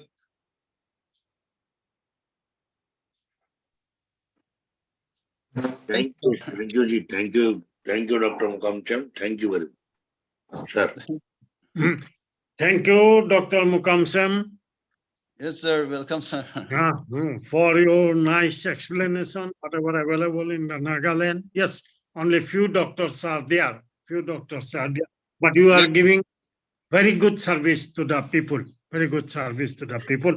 So once again, I will not take more time because. So once again, thank you, Mukamcham, for your nice present. Thank you. कब आ रहे? गुवाहाटी आ रहे? Sir, next week आएगा सोच रहा है sir. Next week. काम complete हो गया है ना उसका? Sir, थोड़ा बाकी है sir. थोड़ा बाकी है. सिलिको. हाँ. Yes sir, yes sir. Dr. Saab, he is doing bronchial asthma का ऊपर काम कर रहा है. बहुत अच्छा, बहुत. Silico approach. Thank you, Ji. Thank you very much, Dr. Mukamcham. Thank you very much. Thank you, sir. Now I would like to thank Dr. Nishant Shukla Ji. Yesterday he was not well. I hope he is well, and would like to request Dr. Agnihotri sir. Welcome, Agnihotri sir. Now is कैसे हैं निशांत जी? I am fine. तबीयत ठीक है? बिल्कुल बिल्कुल. अरे God bless you with 100 years of age minimum. नमस्कार नमस्कार. नमस्कार डॉक्टर. थोड़ा हाइपोग्लाइसीमिया हो गया था कल. ओहो. थोड़ा कल हाइपोग्लाइसीमिया हो गया था. फिर तो शाम आधे घंटे बाद तो मैंने पूरा भी कर दिया है. जी जानता हूँ बहुत अच्छा. थैंक यू आपका. सैल्यूट योर जी. Salute your Ji. Thank you very much, sir. Thank you very much, sir. Agnihotri sir.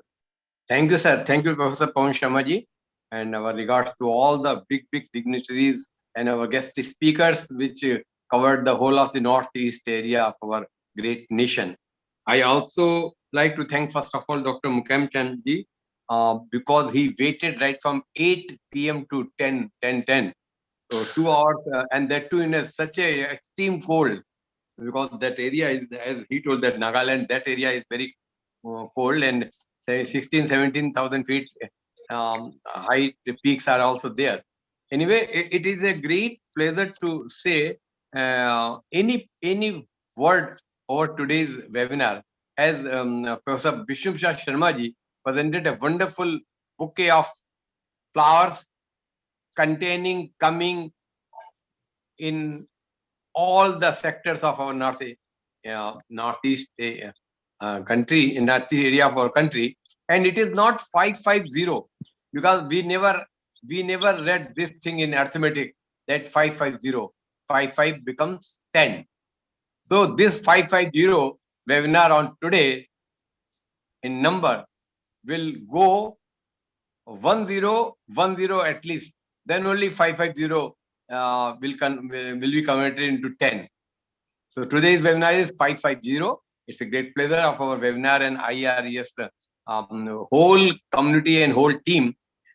I appreciate Dr. Nina's, first of all, her presentation from this Meghalaya, Shillong. And I found that Shillong and Assam, I mean Meghalaya and Assam, these two are very, very developed states of our AYUSH, as far as the AYUSH is concerned. Others are also projected their problems, especially our Dr. Shri Prakash ji told the pleasure is that he spoke totally in Hindi. I do agree that he might be coming from our side of our country. He spoke completely in Hindi. So with the 10:15 time, appreciation is extended to all the great guest speakers belonging to our total border areas of our state, our country. As Dr. Mokamcham told that he is touching the Myanmar limitations, Myanmar countries limitation, again is the other states of our country. So I would like to take the pleasure to invite the persons, those who are having their some experiences, like Dr. Navakumar Hajarika, as he comes from Assam. He will be in position to comment upon all the speakers with his view, and if anything left out, he may add on to our platform. So I invite Dr. Hajarika ji. Hajarika ji, you are welcome. Sir. Namaskar. Sir, good evening, and respected all dignitaries, all speakers, all co-speakers, all hosts, and especially Dr. Pawan Sharma sir, Dr. Vishnu Prasad sir, Ognihotri sir. I am very thankful that you have given me opportunity to take something message to you.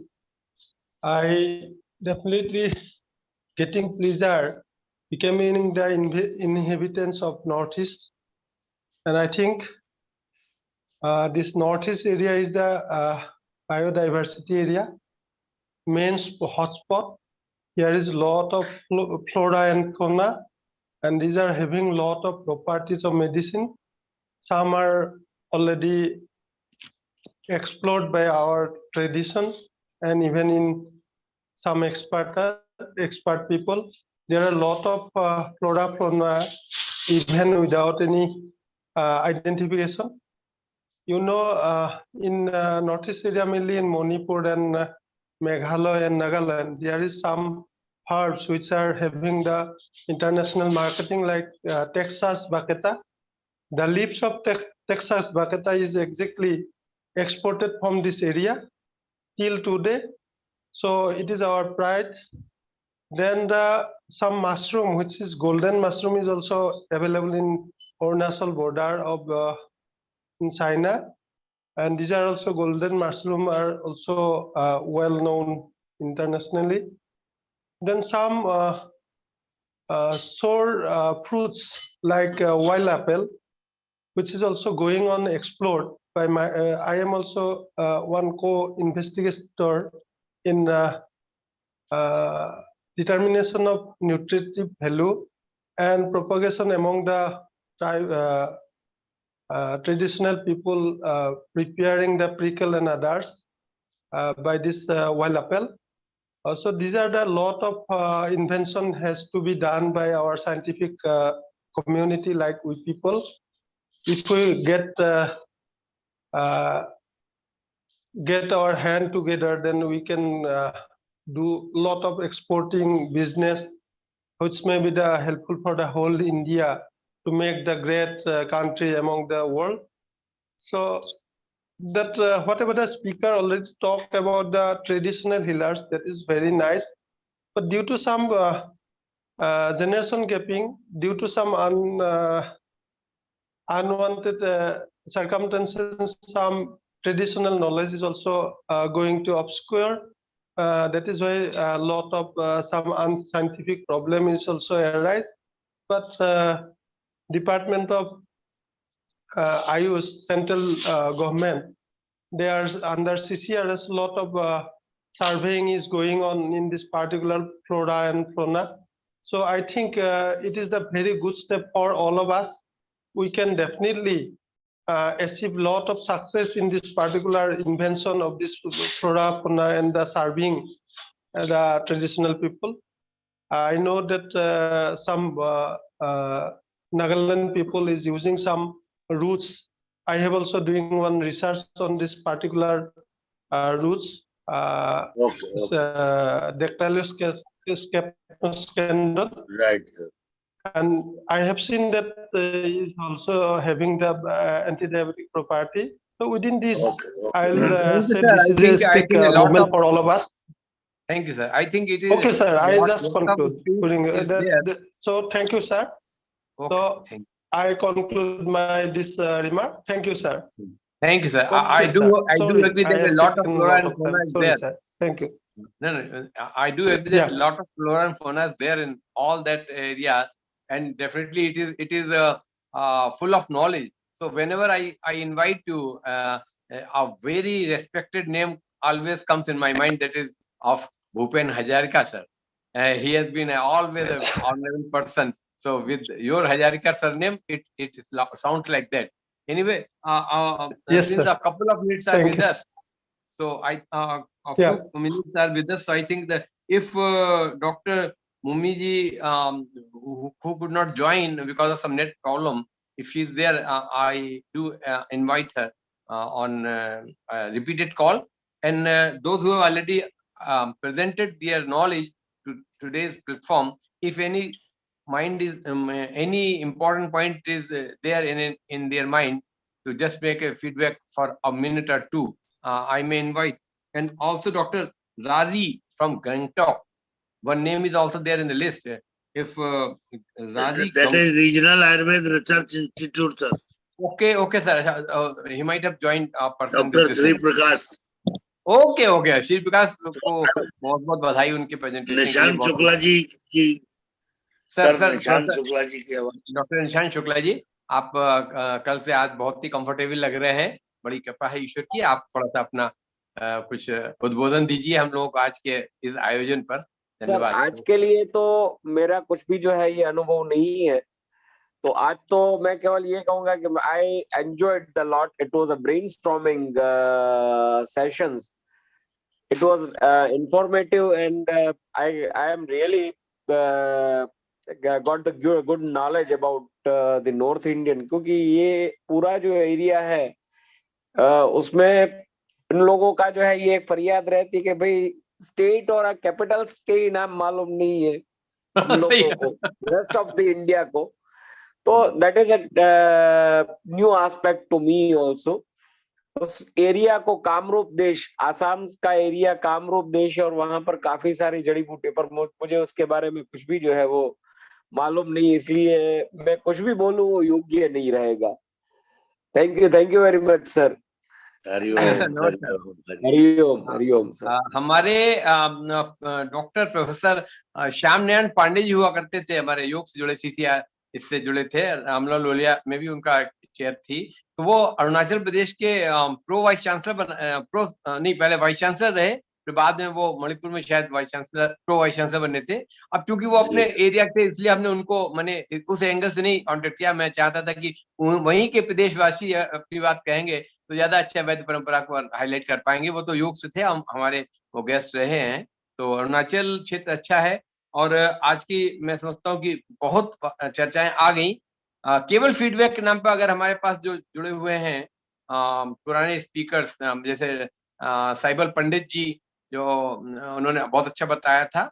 और CP Sharma जी हैं।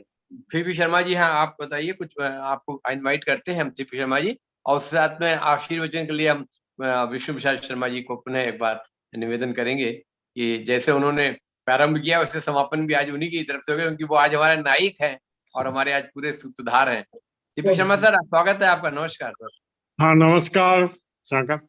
तो हम VK Agnihotri ji और पवन कुमार शर्मा जी को धन्यवाद ज्ञापन करते हो। तो नॉर्थ एनी का बुद्ध परंपरा का कॉन्फ्रेंस आज आयोजन किए है। तो जो लोग स्पीकर है बहुत अच्छा ही प्रेजेंटेशन किया है। Very nice, they deliver their lecture very nice and they are good in English. One thing is there, some people they are weak in Hindi but they are good in English. They are very nicely describe all these things. So I offer my sincere thanks to all of them. Most of my students, except this my class, Tripura Ala to my classmate hai, baki all are my student, और madam तो directory है। Anyhow, I offer my sincere thanks, बहुत अच्छा हुआ। और next time भी ऐसे हम लोग का यहाँ से आप लोग कुछ सब्जेक्ट रखेगा तो we will be happy. So thank you, नमस्कार। Thank you sir. तो आपके ही इस प्रयासों से it's your great efforts that you made these galaxy of speakers to a platform today on their foundation day. Of course, it might be and it is definitely your pleasure that you have produced such a great students, scholars, graduates, and ultimately the speakers.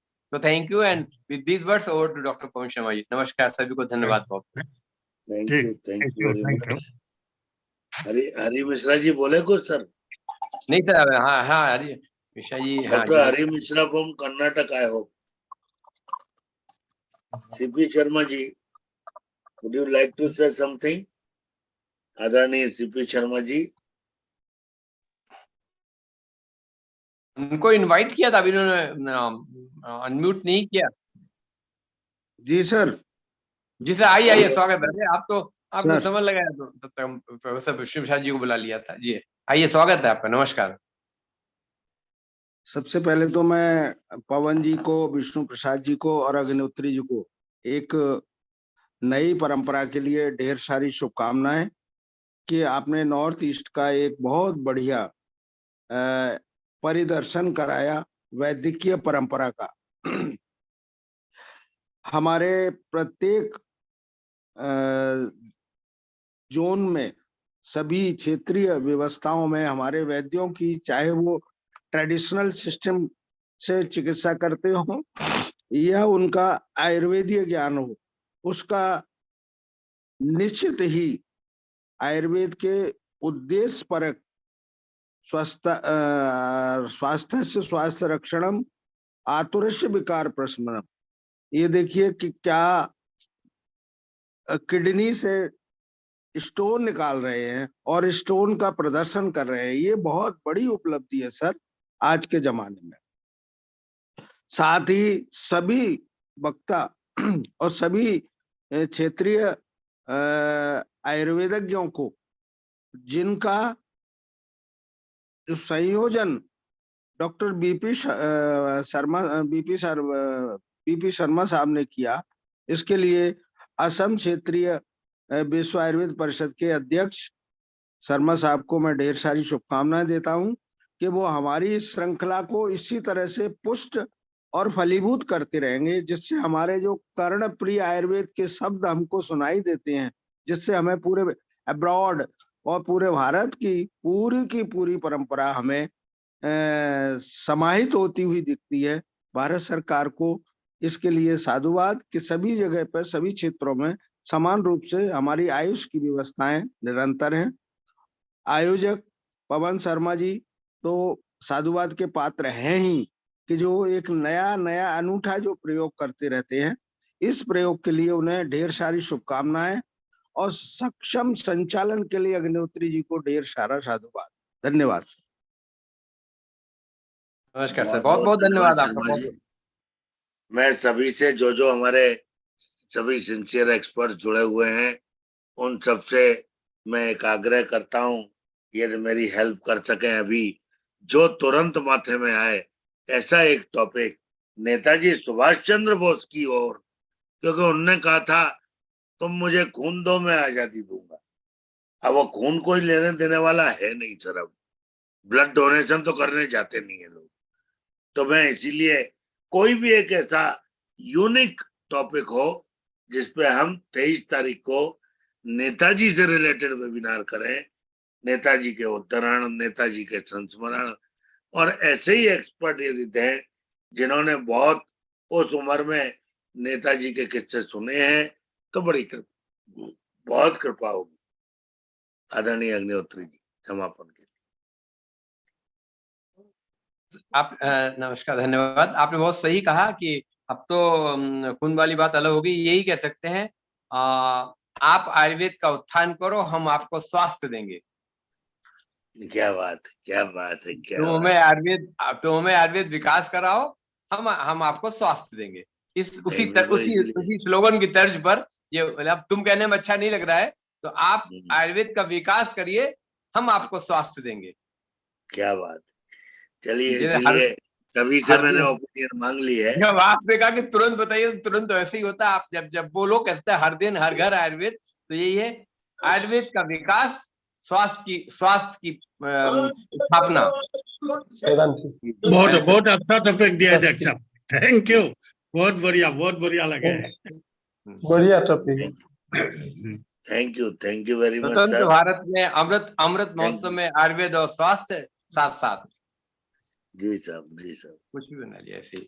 धन्यवाद। Thank you very much. आप हरि भूषा जी को याद कर रहे थे क्या? वो कुछ कहना चाहेंगे? नहीं तो नहीं है। अब नहीं है, शायद अब नहीं है। चलिए, बहुत अच्छी आज वेबिनार रही। सबका बहुत बहुत धन्यवाद, बहुत बहुत नमस्कार, प्रणाम। Good night. Doctor Nishant ji, please take care. Good night, नमस्कार। Thank you very